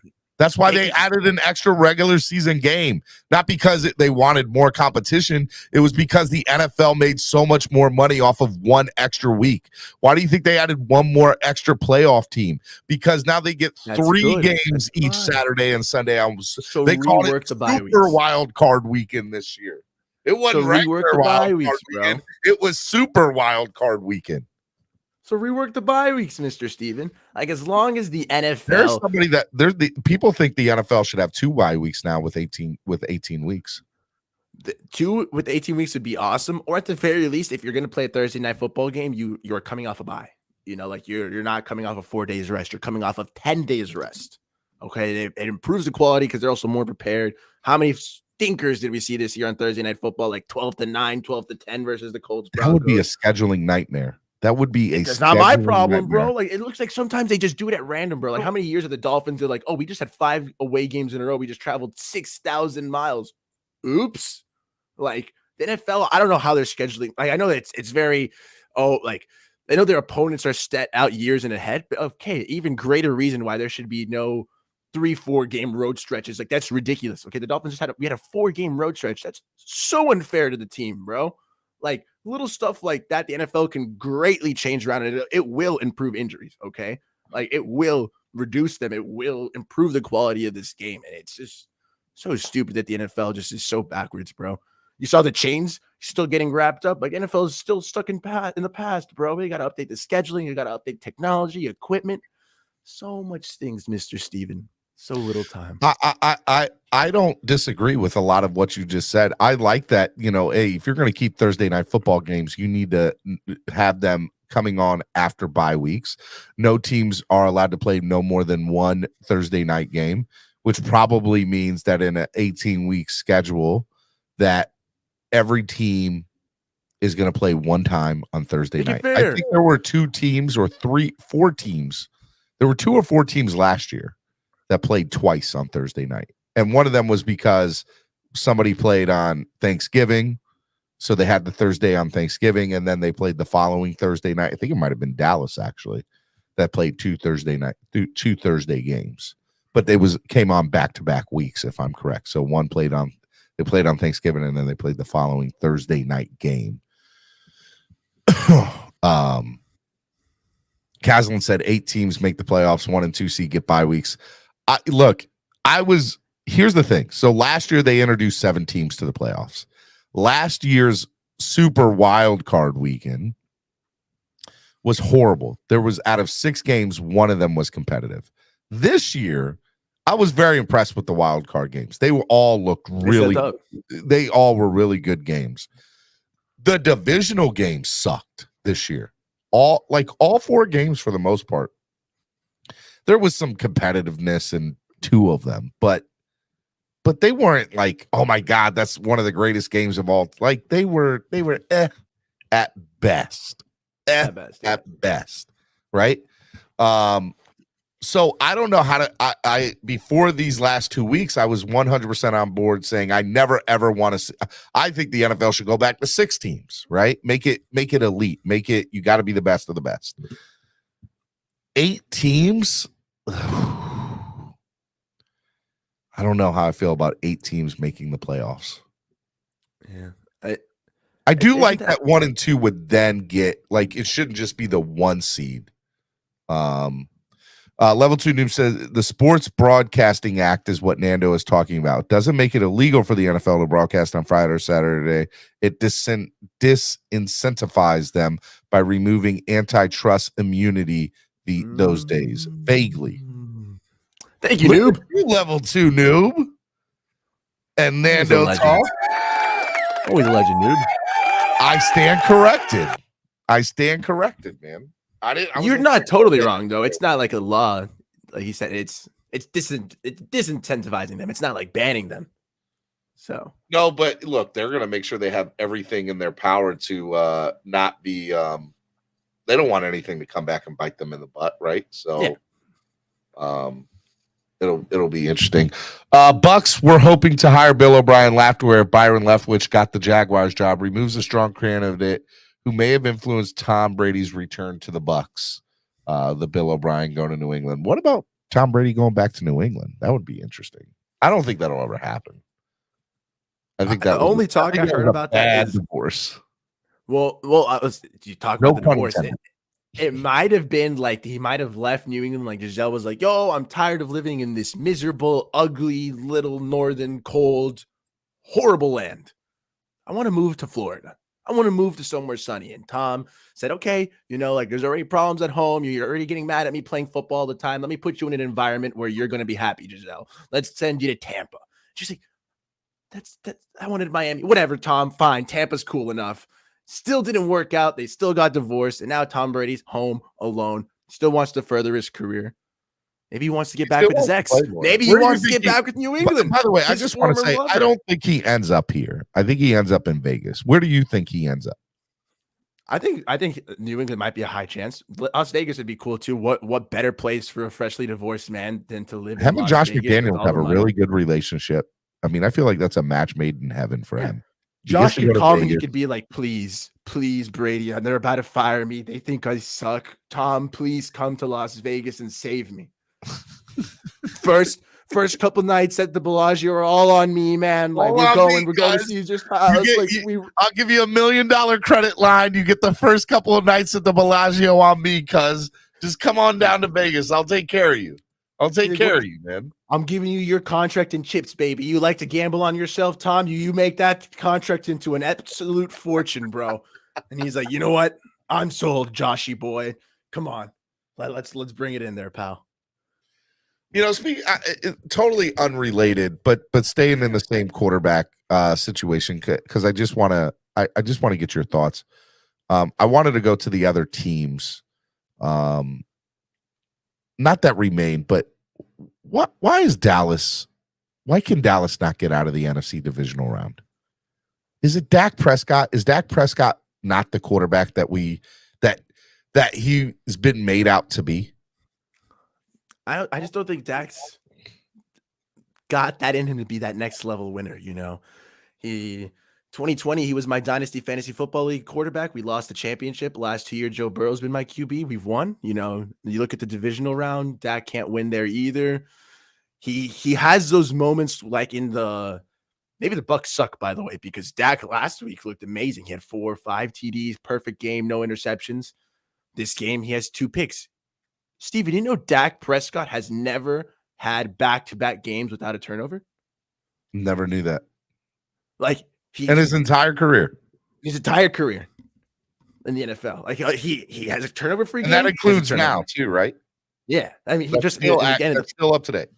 Yeah, and in postseason, that's why he just had his clean game against the Bucs, and everyone was like, can he keep that clean play into San Fran? Oh, that was an interception. Oh, there's another one. And it's back to Dak. Great game manager, very efficient, can throw TDs. Next game, he just bungles it all and just it's over. Is the word for Dak Prescott inconsistent?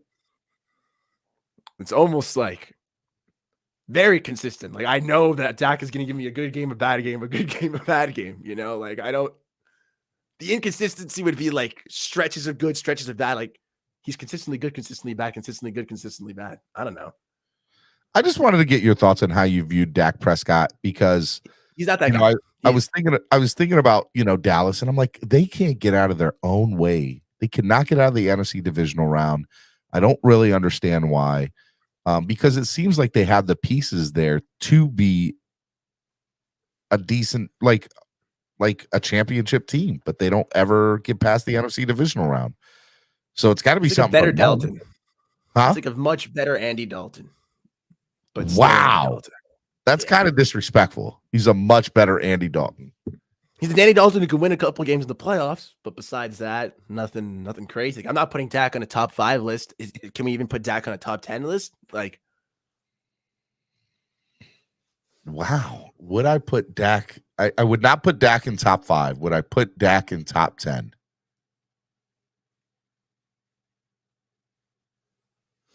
I don't know if I've ever had to think so hard recently. Like I'm like thinking he's probably around 10. Like he's probably still one of the best. He's either 9, 10, or 11 is probably where I put him. Right. He's like, right on that tier of guys who are good, really good, but like they're not the true elites of the NFL. And would you take Tua over Dak?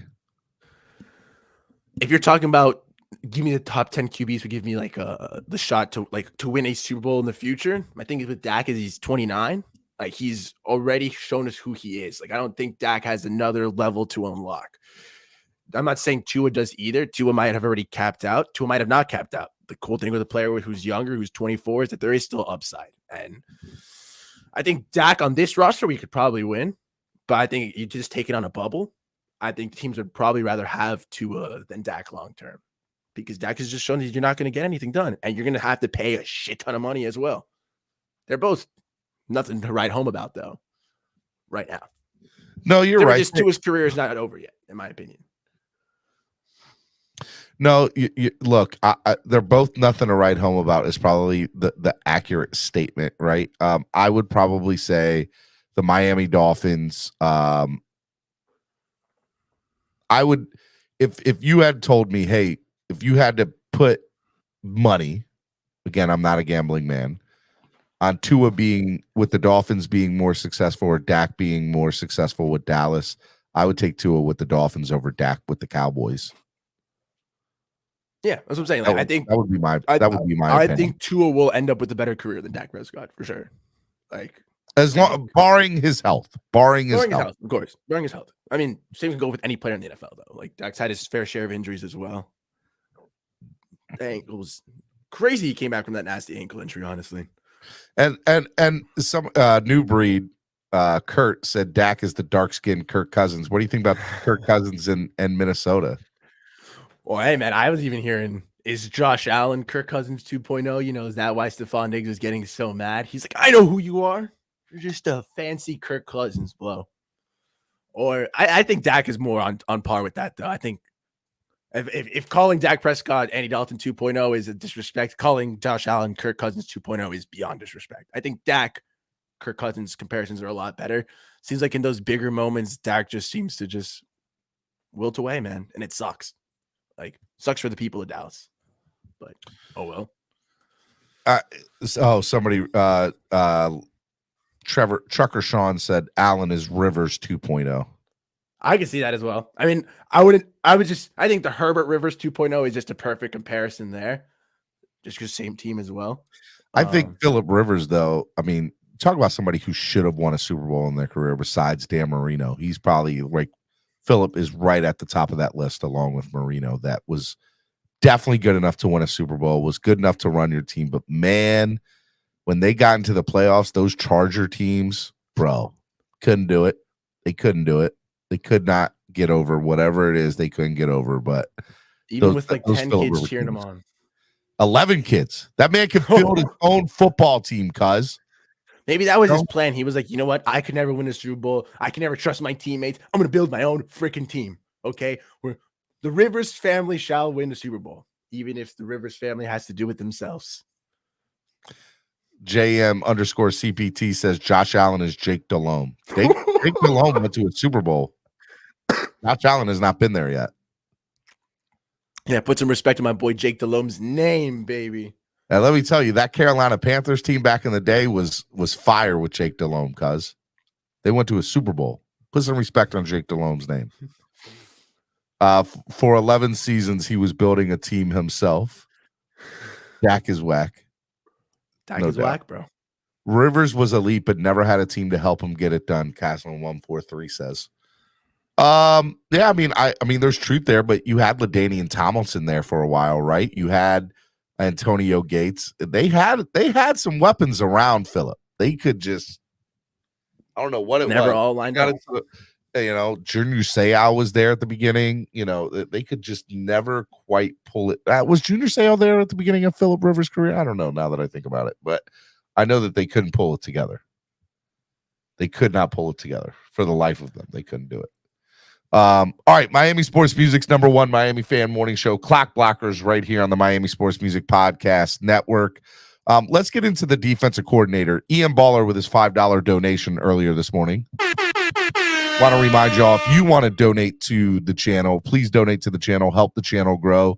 You can use the YouTube live super chat, which is the $sign below the bottom of the chat, or you can use Cash App or PayPal. The links are in the description below. But you can also, I'll put it up on the screen real quick. You can use, here, let me move this real quick. $sign MSM Podcast Network or MSM Podcast Network on PayPal. All right, let's go back to EM Ballers. Said my top 5 defensive options: Vic Fangio, Simmer, Desai, Wilkes, Korek. Your thoughts? All right, so before we get into the names, let me say this. The Dolphins and what we want at defensive coordinator, which is, for me, a former head coach in the NFL that's been a coordinator for many, many years and knows how to put a staff together and can be somebody that McDaniel can also rely on about timeouts, coaching decisions, should I challenge this? Somebody that he can just be a good listening block and a mentor to. I don't Vic Fangio fits that mold every which way to Sunday. Okay. My other guy is probably Lovie Smith. He also fits that every which way to Sunday. Big beard Lovie. Would love to see Lovie Smith or Vic Fangio. They are probably my top 2 candidates. I have not heard one iota, not one peep that the Dolphins in any way, shape, or form are going to be interviewing either one of those guys. You have heard from Josina Anderson that the Dolphins want Vic Fangio, but you haven't heard about a meeting between the two yet.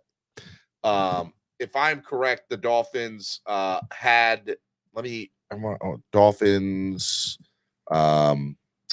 DC. Let's see here.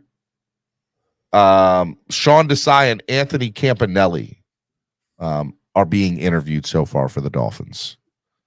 And neither one of them, if I'm correct, have big. They're young, they're good, but they're not somebody who's been former head coaches before.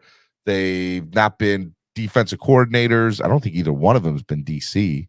The side might have had play calling duties on the defensive side.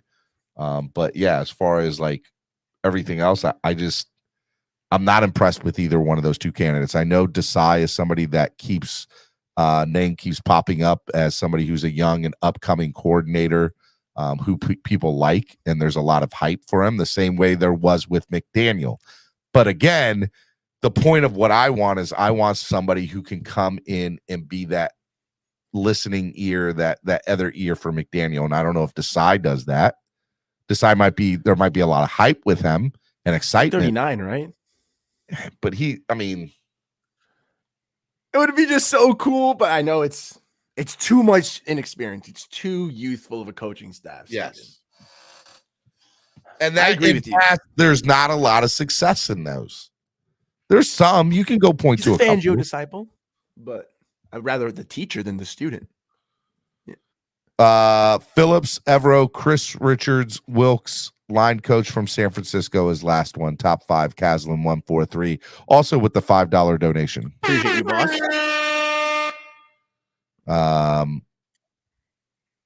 Good. Campanelli is one of our linebacking coaches, and we know how that went. Yeah, I agree with you, man. I want like a head coach, mainly because Fangio, like a Zimmer, a guy who has that experience as a head coach, who's going back to their roots as a defensive coordinator. They'll very well versed, a lot of experience, know how to bring a culture, know how to bring in their ideas, and they can give like McDaniel advice. Like I view it almost as like Wade Phillips. Like he won a Super Bowl with the Broncos. Like it was awesome to see with him and Gary Kubiak. Then he goes to the Rams, and while he doesn't win a Super Bowl there, he goes to one 13-3 loss. And like McVay was a young coach. He had his old-time veteran defensive coordinator, and it paired perfectly. I'd love to see a young Mike McDaniel with older guy like a Vic Fangio. That could be pretty cool, like someone who's, he's 20 years his senior, but that extra experience, that extra mind to pick apart, to give some advice as well would be beautiful, bro. Absolutely. All right, so Anthony Campanelli is our linebackers coach, and he has been since 2020. So he comes over from the Brian Flores regime. Oh, that alone tells me I would not want him to necessarily be the guy that I would want. Now, having said that, he came from Michigan. So maybe he wasn't necessarily a Flores disciple more than a Stephen Ross. Somebody said, hey, this kid is really good. He's the linebackers coach at Michigan. You should consider bringing here and letting him be part of your coaching staff. And so, granted, he came here with Flores, but he was a Michigan guy. So, I mean, look, I think that there might be more Stephen Ross there than maybe than Flores, but he would still not be at the top of my list. And we already have our issues at linebacker. So why and then Desai was the defensive coordinator. He was a former defensive coordinator for 1 year at 2021, which if I'm correct, was the COVID year for the Chicago Bears. Nice. Okay. Yeah. Right. So, and he was the last year was the associate head coach and the defensive assistant. And I think he had play calling duties, if I'm correct. I could be wrong about that. He had some play calling duties on the defensive side. So neither one of them make me tingle, make me excited, make me think, oh my God, they're gonna come in here and change some things. I'm not excited about either one of them. And so when I saw that these are the first two names that came up and were announced that the Dolphins are going to be interviewing them for DC opening, it scares me a little bit. Nando, I got to be honest with you. I'm not excited about it. And I've heard Josina Anderson's thing about, the Dolphins want Vic Fangio. Where's the interview at? Where they at, though? Where they at? I don't see the interviews with these guys that I want. Why is that, Nando? Can you explain that to me? My friend, if I could accurately say what was happening, I think Greer would be calling me up right now and be giving me a little jobby job, or at least the Sun Sentinel or something. But realistically, man, like, I'm a little scared, and I don't know if these clowns want to see what a defensive coordinator interview looks like and then compare that to Fangio. I don't know if they're enamored with some more youthful sides, they think Fangio and that is too old. I want experience. I want these bigger names. I want them to go after them. I don't know why they haven't interviewed them, Steven. I hope they do. I was brief, like I said, when I was hopping in, I was briefly overhearing you talk. Do they need to request for Fangio to interview, or how does that exactly work? Big Fangio. Because I know he's already had some people reach out interest to him. I don't know why the Dolphins. Well, he's a defensive consultant for the Eagles. So the Eagles are still in it. So maybe they can't interview. Now, I know coordinators you can't. They can request, and he can, along with the approval of the Eagles, they could do an interview. Maybe that is something that can happen. But there's also the rumor that Fangio's going with Sean Payton. That's Castle just wrote in here. Yeah, there's all I've heard Fangio and Sean Payton are like this. And so wherever Sean Payton goes, Fangio's going to go. And why not look at Lovie Smith as defensive coordinator? That beard would be magical. Not even a name for people. Josh Coppell said Dolphins have to satisfy the Rooney Rule first, right? That's what Sean Desai. Sean Desai backs that up. He's a minority. So that's out the window. The Rooney Rule. Steven, need to relax. You do know they still have to go through the process of interviews because of the Rooney Rule. Just calm down and let it play out. I'm still down for Lovie Smith. I would love Lovie Smith. You think he got tarnished a bit though because of what happened in Houston? There's a lot of talk that he might have been short end of the. He got scapegoated. He got scapegoated in Houston. Houston has that is a. I talk about Miami being poverty-stricken franchises. I would never want to be a Houston Texans fan ever in my life. I would not wish upon being a Houston Texans fan to my worst enemy. Selling Houston season tickets must be a wild trip for them. Hey, hello, my name's Steven, and I'm a season ticket rep for the Houston Texans. How'd you like my Houston Texans season tickets this year, buddy? Huh? Please don't hang up. Please. Damn it. You lost another one. Says they only have to announce if they are a coach. Okay, so the consultant we don't have to. So they might have already interviewed him and we don't know about it then. What? We're not that good at keeping our mouths shut though, man. So I don't know. Steven, do the Dolphins have the personnel to run the Tampa 2 defense that Lovie Smith is going to bring to Miami if we hire him? We'll get it if we don't already have it. I'm not. That's the other thing too. People are like, why would you not go? Why you need to get a defensive coordinator that can work with the personnel that's already in place here? BS. You want a defensive coordinator that's going to come in here, granted, take what we have, which I think what we have is a really good canvas. Look at the piece. I want you all to think about something for a second.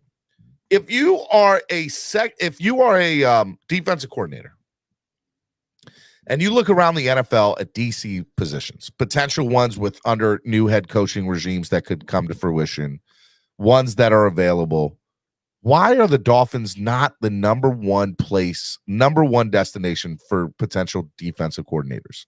Think about it for a second. Number one, the obvious. It's Miami. It's Florida. No state taxes. So whatever money you get is going to go further anyway, plus the nightlife, plus the culture, it being Miami. So that goes without saying, right?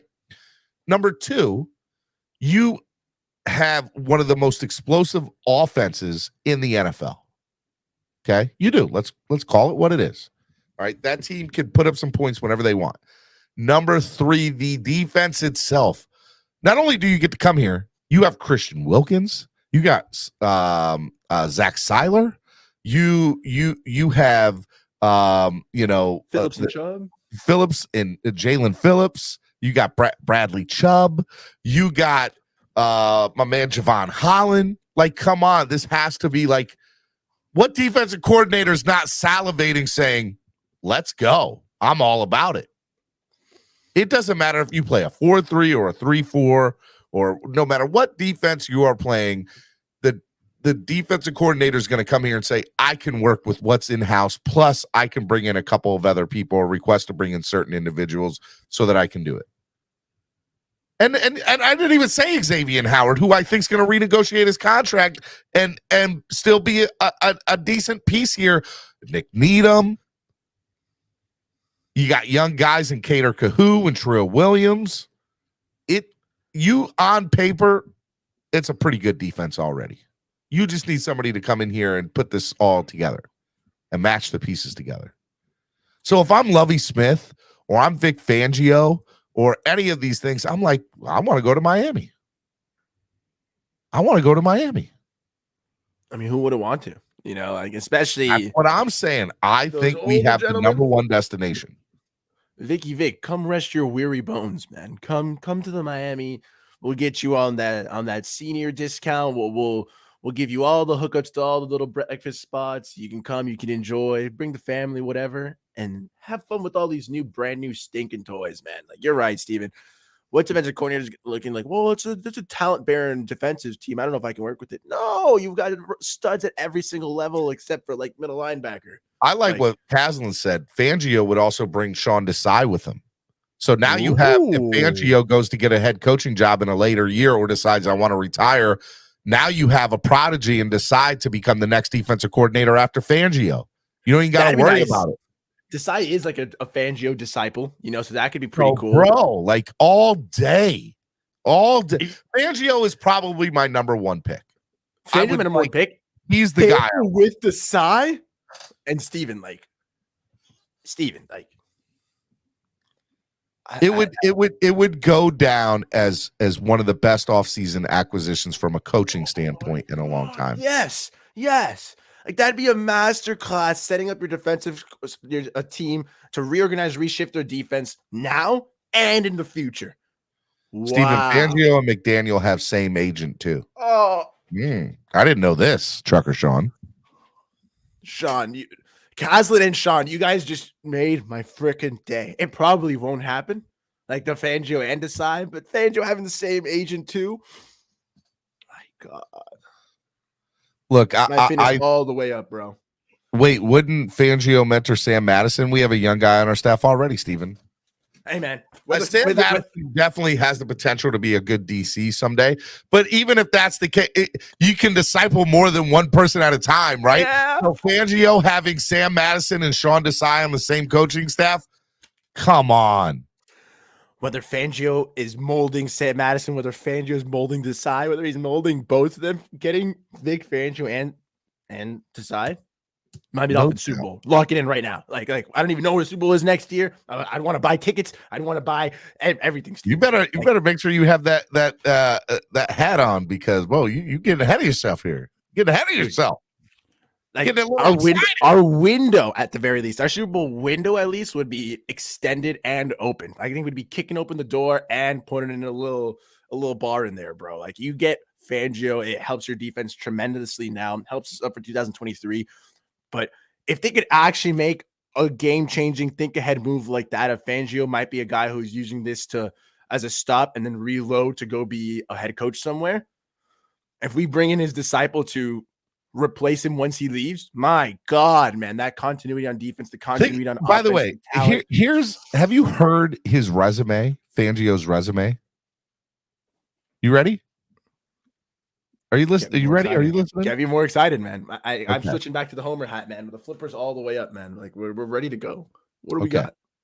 In 1995 to 1998, by the way, they went to the Super Bowl with Jake Delhomme in those years. He was the defensive coordinator for the Carolina Panthers, Vic Fangio.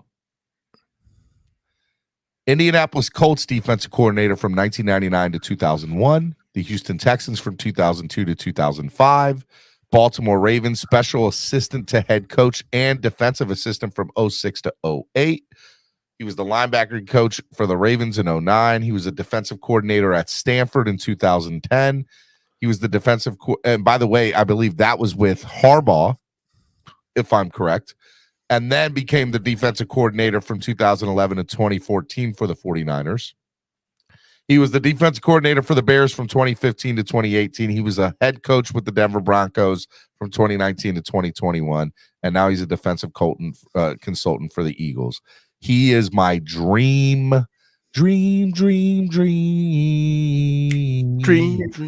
Yeah, I'm telling you, he is the dream person you want.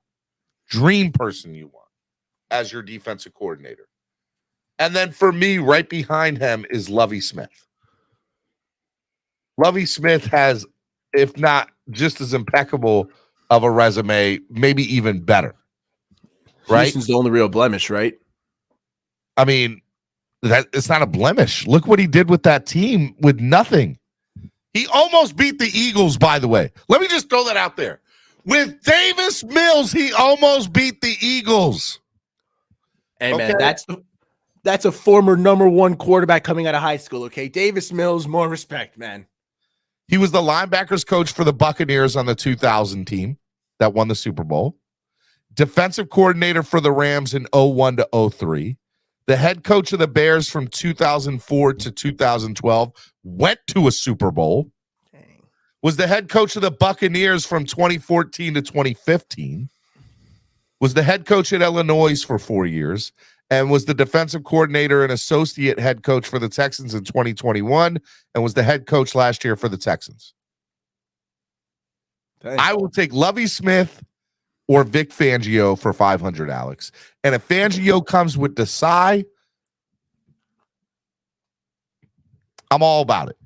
All about it. But if we now let's play the other side of this. If the Miami Dolphins do the Miami Dolphins and get a young, inexperienced coordinator, I am going to feel sick to my stomach. I'm just going to throw that out there. I'm going to feel very sick to my stomach. If Campolini ends up being the guy, I have no faith in what McDaniel's doing. As a matter of fact, I'll go further. I'll do a hot take and further it and say if Campolini becomes our defensive coordinator, we won't make the playoffs next year, and there'll be an entire clean house the following offseason. If Campolini becomes our defensive coordinator, we do nothing next year.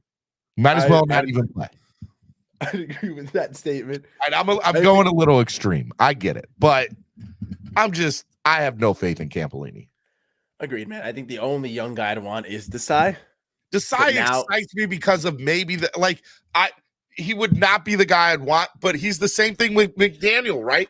To me, Desai is McDaniel 2.0. And here's the thing. Maybe Fangio. McDaniel, for me, when I first got the list last year, I was like, Leslie Frazier. Give me Leslie Frazier as the head coach because Leslie Frazier is going to come in and bring in an offensive guru, and he's going to bring in a defensive coordinator with him, or Pep Hamilton. Love Pep Hamilton too, right?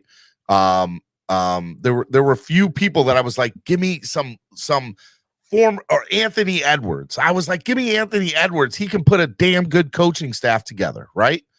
Nice. I wanted a former head coach or a veteran coordinator that knows how to put a coaching staff together and has relationships in the industry. I was like, what I don't want is a first-time head coach and a young guru. But if I do happen to get that, the one guy I would want is Mike McDaniel. And we got Mike McDaniel. And I'm not upset 100% at it. Like, he's a good guy. I enjoy his press conferences. He's quirky. He seems to understand how to work this offense. He's made mistakes. Don't get me wrong, but I like him, right? But I was like, there's still that veteran. There's still that father figure, that grandfather figure in that building that is missing. And for me, that's Fangio, that's Lovie Smith, that's somebody on the defensive side. And if the Dolphins refuse to go out and get it, like, I don't know what that says about that team. I don't know what this says about McDaniel. Well, when we fired Boyer, it was like, oh, we're firing him because a guy like Fangio's available, because there's that potential to do a big upgrade. Maybe not necessarily everything was on Boyer, but if you can upgrade at a coordinator position, you do it as if you're a Super Bowl contending team. And we did, and we fired Boyer. We didn't upgrade yet. And I have to hope we upgrade. Like, I want an upgrade. I want a veteran, man. Like you said, someone who can build a coaching staff, because we're going to have to fill in outside linebacker coach, assistant linebacker, safety coach. And we still have to fit some little small spots that we also fired. Like, there's going to be a little bit of a turnover too. And we, like, with any defensive coordinator who probably wants to hire his guys if he can, like, give me a vet to trust that, not some all up to decide, but two sub 40-year-olds on the team as coaches is. Jeez, let me ask you a question, Nando. If the Cy ends up being the guy, you can talk yourself into that being a decent DC, right? Like, you can be like, all right, it's okay. It's going to be all right. Yeah, man. You could say, like, oh, we're going to be. But if Campanelli ends up being the guy, no, that I would be. What are we doing? What are we doing? Not even I, bro. Not even I could spin that around. You know what I'm saying? Like, we've talked about having problems in-house, and we want to hire within, unless it's Sam Madison. Like, no. You know what I'm saying? Like, I would have only been down to make Sam Madison defensive coordinator, because that would have been maybe keeping Pat Surtain Jr. as our defensive back guy. But that didn't happen. So it's time to hire out. It's time to hire from outside, and that's what we got to rock with. Like, I don't want Campbellini. If it's Desai, then you can at least say, hey, him and McDaniel are going to be the Wombo combo, young head coach, young defensive coordinator. They're going to run this league for a long time to come. Best friends or whatever. Caslin143 with a $5 donation said, Dream Team Fangio is DC. Is Fangio as DC? Desai as linebackers coach. Chris Richard as defensive backup coach. Game over. We have the best defense in Miami history. Let's go, cuz. Let's go, cuz. That Fangio Desai combo is just looking so pretty to me, man. Somebody in the chat is saying, or Anthony's saying, is Jari Avaro. I hope I'm saying his name correctly. If I'm not, I apologize. He's the defensive coordinator in Denver this year. And he was a passing game coordinator and a secondary head coach in 2021 with the Rams. He was the safeties coach in 2017 to 2020 for the Rams. He was the defensive quality control coach of the Packers, defensive assistant for the 49ers, and offensive assistant for the 49ers. Like, he's a young guy. Look, yes, he was a former defensive coordinator. By my rules, that would check off about you. At least be a coordinator somewhere else. But I want a veteran. I don't think being 1 year as a defensive coordinator to me defines me as a veteran coach personally. Has he been a coach in a lot of places? Yeah, but he wasn't really anything until 2017 with the Rams as a safety. Otherwise, he was the defensive quality control coach for the Packers in 2016. That's a made-up position. You're still learning. That's all that is. Defensive quality control coach. Get out of here with that. Do nothing. I'd love to be a quality control coach. What is your dream? I want to be a quality control coach. Thumbs up, everyone. Good job, guys. Pretty cool. But he was born in England too. But to be fair, that was in 2016, right? So 2017, 2018, 2019, 2020, 2021, 22. In 6 years, he became a quality control coach to being a defensive coordinator in the NFL. That's a lot. And he was born in Colchester, England. I see that. Yeah. I'm looking at his Wikipedia right now, and if it's on Wikipedia, it's true. But again, for me, it's a defensive coordinator veteran, somebody who's been there for years and can come in and make the necessary changes. And that's the other thing too. Not only make the changes that I want to see on defense, but be a lean in for McDaniel. Somebody that McDaniel can Like for me, I picture like somebody like Lovie Smith or Vic Fangio on Monday and Tuesday, them being in the office with McDaniel saying, "No, you screwed up here, and here's why. Let me tell you why. In the future, you should do this." I want someone to tell him stories, bro. So tell him some little war stories to console him, to advise him. Maybe not to like chastise him, but to be like, "Hey, man, a little advice. I saw this back in the day, and we did it. Give some good advice. Hey, man, thank you. I appreciate that. I'll internalize that. Take it in." McDaniel's smart. Like he would really benefit from having such a wise head on his shoulder like that. It'd be nice. Somebody, Miami Kid J said Peterson was the choice. Doug Peterson was I think he was my second choice. I think it was Leslie Frazier and then maybe Doug Peterson. Actually, it might have been Doug Peterson then Leslie Frazier. But I'm glad you said that, because what that made me look is, what is Doug Peters' coaching staff look like? And I'm trying to find the coach's roster. Here we go. All right. So offensive coordinator is Press Taylor. I've never heard of him, but he's a young guy. But Peterson was the offensive coordinator, right? That's where he came from. He came from being an OC. So that's somebody on his thing, right? And then you have Mike Caldwell. Is that Jim Caldwell's son? I don't know. He looks like Jim Caldwell a little bit. I'm gonna but check right now. He's the defensive coordinator there. Bob Sutton as a senior defensive. See, that's what. So Mike Caldwell's a young defensive coordinator, right? But he's got Bob Sutton as a senior defensive assistant, somebody that he can lean on, right? There's some. Yeah, like, I don't know. For me, that's just. I wanted Peterson or Caldwell. Yeah. I don't know. Peterson would have been nice, man. Like that experience. Taylor. Jim Bob Cooter as the passing game coordinator there. I remember Jim Bob Cooter. Bernie Parmalee is the running backs coach in Jacksonville. Yeah, man. Like they gotta. Now the coaching staff for me that I think is one of the best in the NFL is the Detroit Lions. Have you seen their coaching staff? Mr. Dan the Man Campbell. Lions coaching staff. So here's their coaching staff last year. Their coaching staff last year. Where's it at?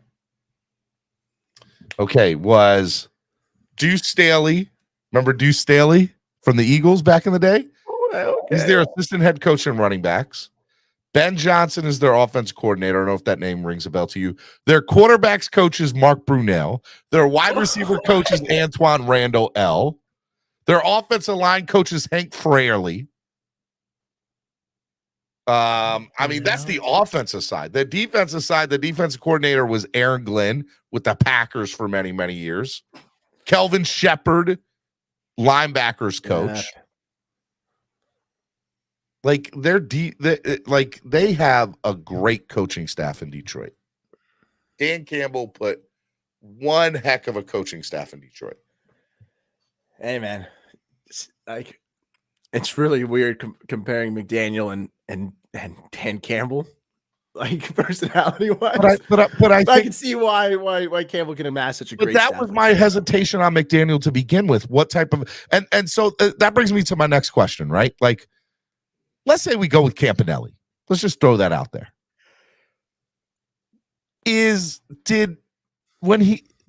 I know that he was forced to keep Boyer. I get that when he took the job, the Dolphins said, "You're keeping Boyer. You're like, Boyer's going to run the defense. You're going to run the offense. That's how this is going to work." Well, now Boyer's gone. You don't think in the back of McDaniel's mind he had somebody that could run the defense? I hope so. He had to think, if this doesn't work out, I want this guy to come and run my defense. I hope he thought that far ahead. Like, I hope he's prepared. I don't know if. But it looks like when Anthony Campanelli and Sean Desai are your first two picks, what are you thinking? Like what? Like there's got to be somebody that he would just love to have, and somebody that he's been with before. Is there anybody that you can think of that McDaniel? There's nobody that comes to mind, by the way, for me. But that's part of my issue with this situation is like this is the problem with having a young, inexperienced coach who's a guru and a mastermind. But what type of coaching staff can they put together? And now he's getting the chance on defense. So unless he wisens up and says, I don't know these guys, but I know their history and I know what I need, and Vic Fangio or Lovie Smith come here and save the day on the defensive side and allow me to lean on them, I don't see how that's my issue with McDaniel. That is my big issue with McDaniel. It's a pretty valid one to have, man. Like, it's been frustrating, like, to think that maybe we could have got some coach with more connections, a little bit more experience, some more friends around the league to build this cool staff. And McDaniel, it's the problem with rookie head coaches, man. Like, they don't have that same connection. He's really tied to that Shanahan tree. So it would have to be someone who McDaniel had time with in San Francisco, probably. It's not the same, though, as having been their leader and now asking them to follow you somewhere, which is why getting Desai and a lateral move seems like tall talk. But if you get Fangio, I can obviously see him saying, like, come on, kid. You come with me to Miami. Let's go. All right. So McDaniel has been in San Francisco since 2017, right? And you go look at San Francisco's coaching staff right now. I want to take their current team as is. That's what I'm trying to do anyway. 2021 season. Where's the coaching staff? San Francisco 49ers coaching staff. 49ers coaching staff. Here we go. So, coaching staff for the 49ers. And by the way, these are all Kyle Shanahan disciples, right? So you have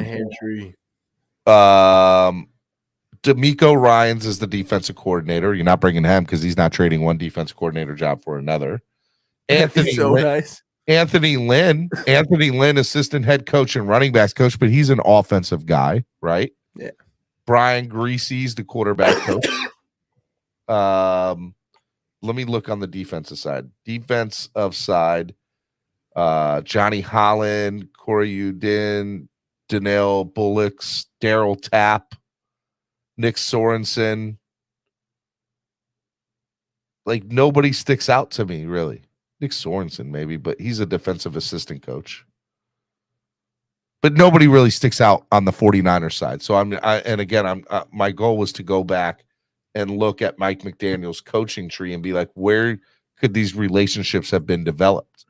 He was with the Atlanta Falcons as an offensive assistant in all on the offensive side of the ball.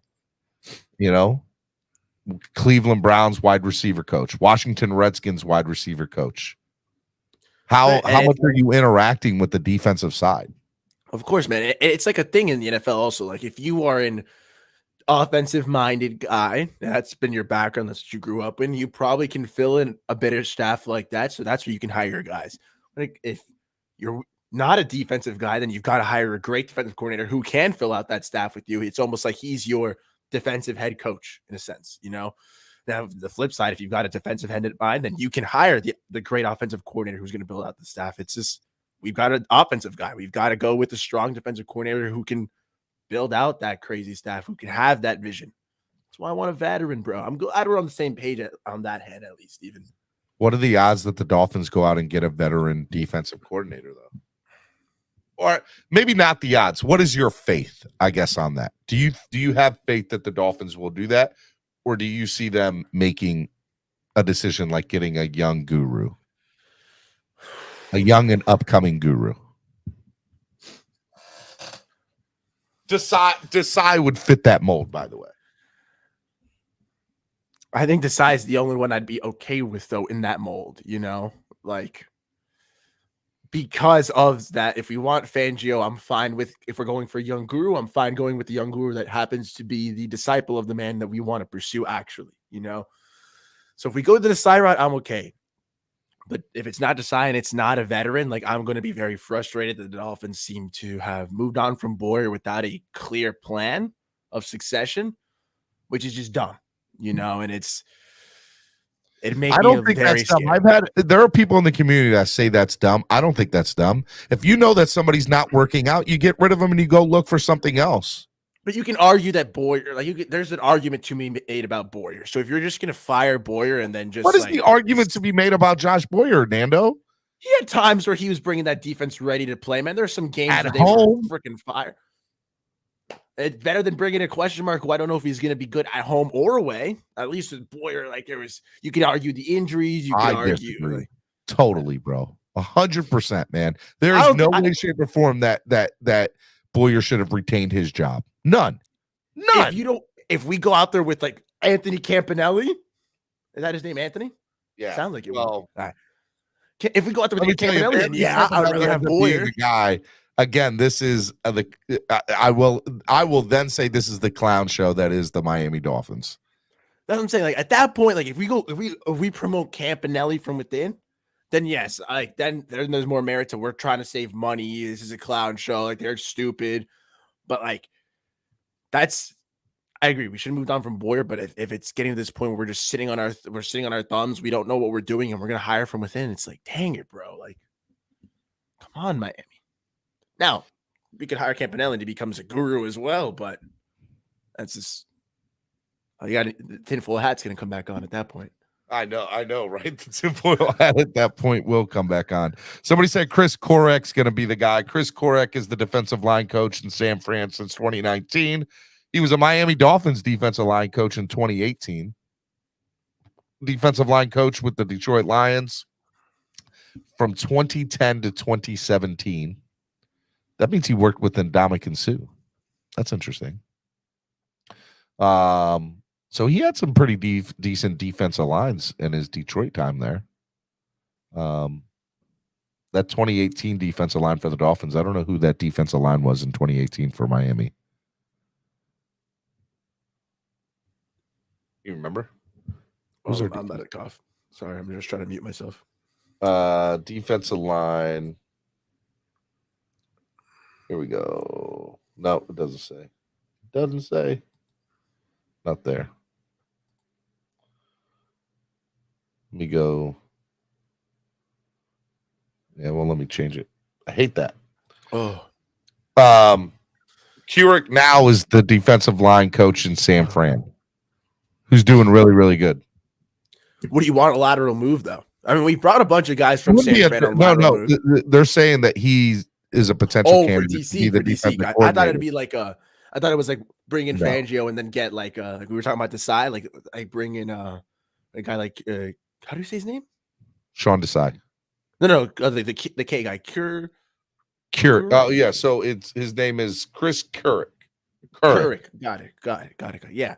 I mean, if we brought him in as defensive coordinator, that's cool because then that's familiarity with McDaniel. Then I'm okay with that. That's him. Cruz Ruiz, Cameron Wake, Devon Godshaw, Spence, and Quinn were our defensive line that year when he was here as the defensive line coach. Okay. That was a decent defensive line that year. I like Godshaw, man.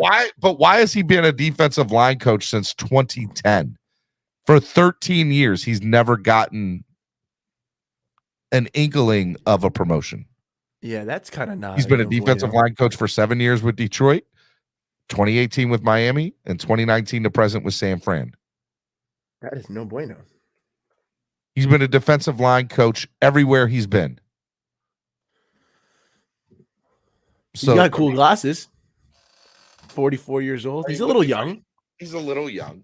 Again, he would not be my first. He would definitely not be my first. If we got him, it would be like, you've been a defensive line coach. What type of coaching staff is he putting together? Yeah. No, like if this is the guy the Dolphins go with, again, it's a straight fail. If Chris Couric gets in there, it's a fail. If Campanelli gets in there, it's a fail. I can deal with Desai. I think I agree with you. I think Desai is the one person that doesn't fit our mold where I would be like, all right, I can live with this. Let's see where it goes. But otherwise, I want Vic Fangio. I want Lovie Smith. You know? Yeah, man. Like it's like when you see like those teams that are like players are built really young, and it's like cool. There's a lot of upside, and if it works, you look at them and you're like, these guys are geniuses. They're set up for the future. When it fails, you go, well, duh, they were too inexperienced, too much youth, blah, blah, blah. It's going to be the same thing with the coaching, man. If it works, a Desai McDaniel-Wombo combo, we're set for the next 15 years. We've got this beautiful staff. If it fails, well, then, well, duh, Dolphins, what'd you do? Why would you get another young guru? Another name people are saying is Zimmer. Are you guys talking about Adam Zimmer? Mike Zimmer's son? Or are you talking about Mike Zimmer?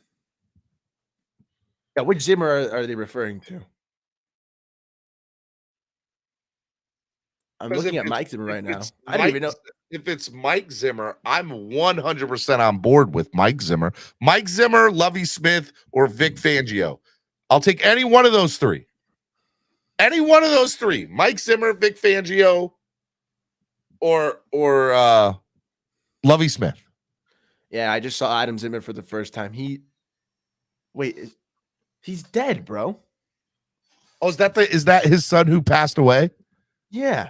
Oh, wow. Okay. All right. Never mind. Well, rest in peace, Adam. Not going to pick him. Rest in peace. Not going to pick him. I almost said a really mean joke about Adam, too. So glad I caught myself. Over here talking about dead people being. That's the Dolphins right here. We're talking about a dead person being our defensive coordinator. I'm down to bring Mike Zimmer in now because of the effed up joke I had in my head. Mike Zimmer, you are my new front runner for defensive coordinator out of the guilt, and I feel it right now.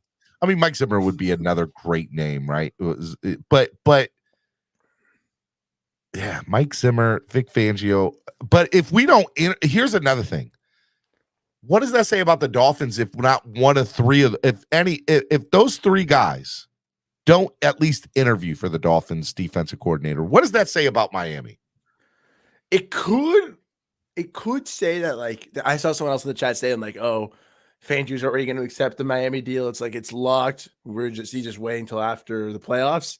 If we don't interview any of those guys, that'll be my only hope. But then if we don't sign Fangio either, or the playoffs end and we still haven't interviewed anyone cool, then yeah, it's going to be an ultimate fail. And that's where I say, Steven, at that point, it's like, I would have rather kept Boyer.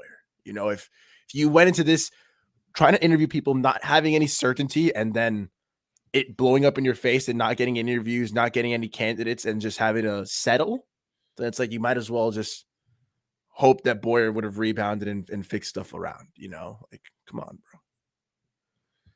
bro. I need some real substance, Steven. Steve Wilks is another one people are saying. I think I'd be good with them too. He was the head coach he was the interim head coach this year for the Panthers. And I want to say he was the defensive coordinator for the Browns. He was the former head coach of the Cardinals. He fits the mold. All right, there we go.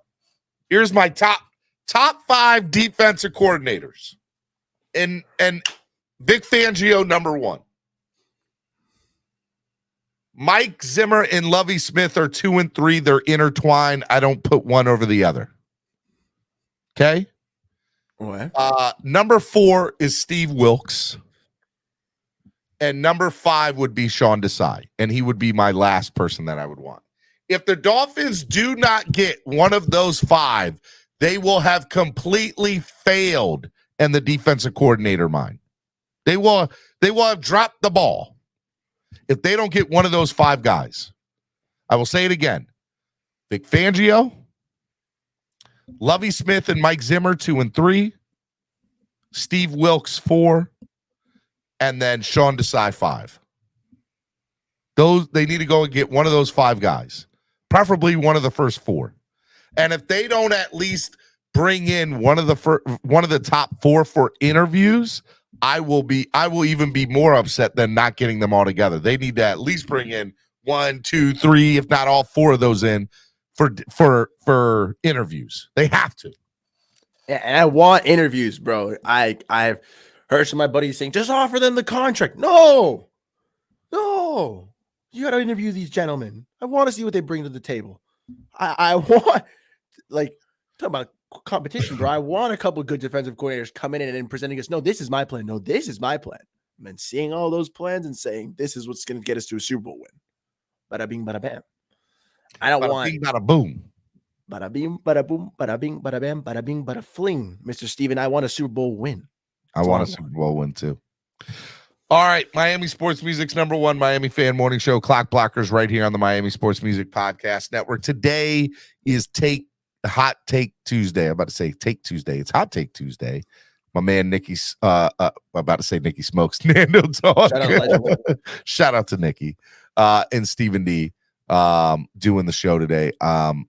Look, a couple things before we get out of here for the day. Want to remind you guys the Super Bowl box pool. $50 per box. You can win some money at the end of each quarter. It's a big deal. Come on, guys. And a portion of what I make, I'm going to be sending to the Dolphins Cancer Challenge. So please donate or get it and not donate, but get in for your box pool. Send the money through Cash App and PayPal only. Make sure y'all do that. That's a big deal. Okay. Tomorrow is Wildin' Out Wednesday. Wildin' Out Wednesday. Y'all, the fans, will get a chance to get up here and hang out. It'll be a lot of fun. Dolphin chat, Wildin' Out Wednesday, right here on the Miami Sports Music Podcast Network. So don't forget about that. And then Nando Talk. You're going to be back on the air tonight. Is that right? Tonight or tomorrow? Which day are you coming back? I got so many shows I got to keep up with. We were still deciding between Monday and Thursday, but I missed yesterday, so I guess maybe Thursday then?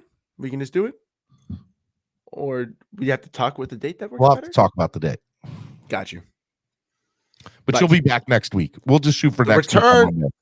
Gotcha. I'm down. The return of the Nando vibes. Nando vibes. I like it. Nando vibes.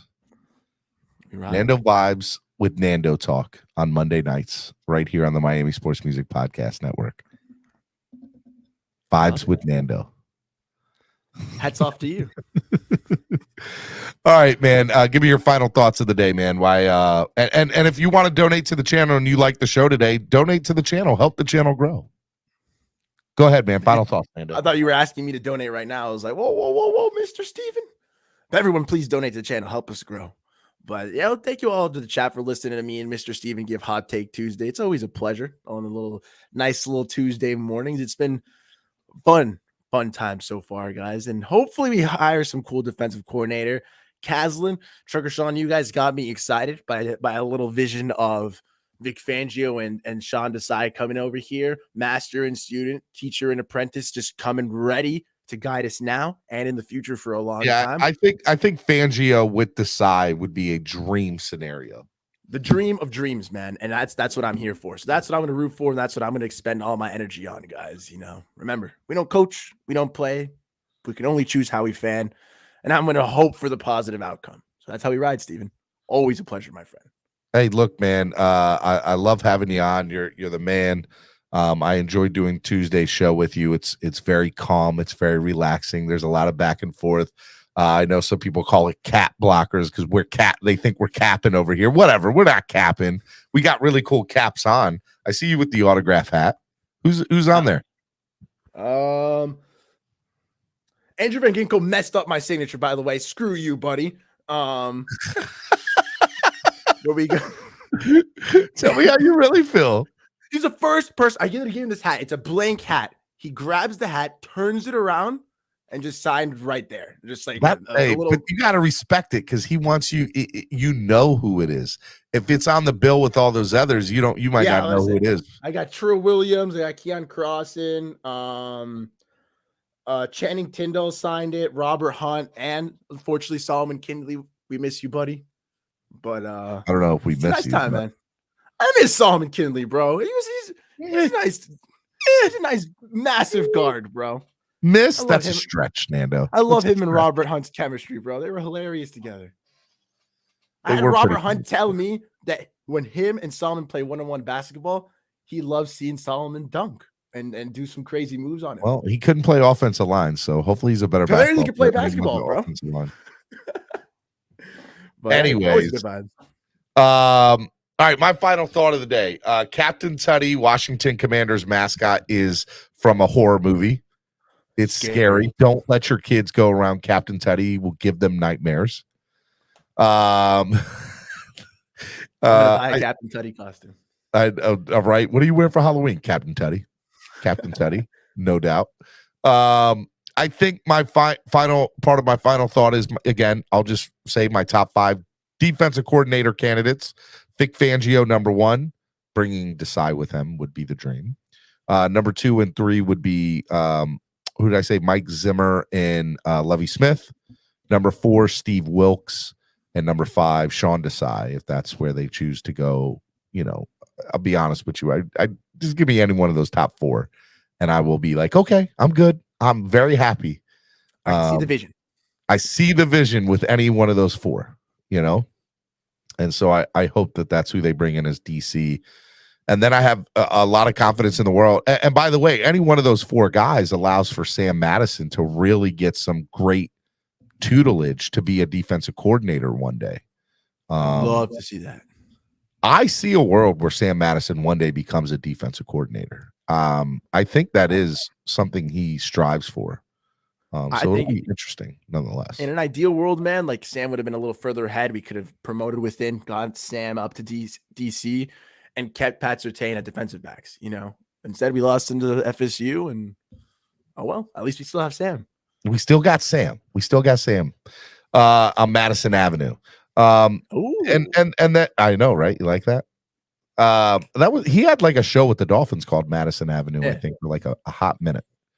Well, he did a few episodes. That was about it. All right.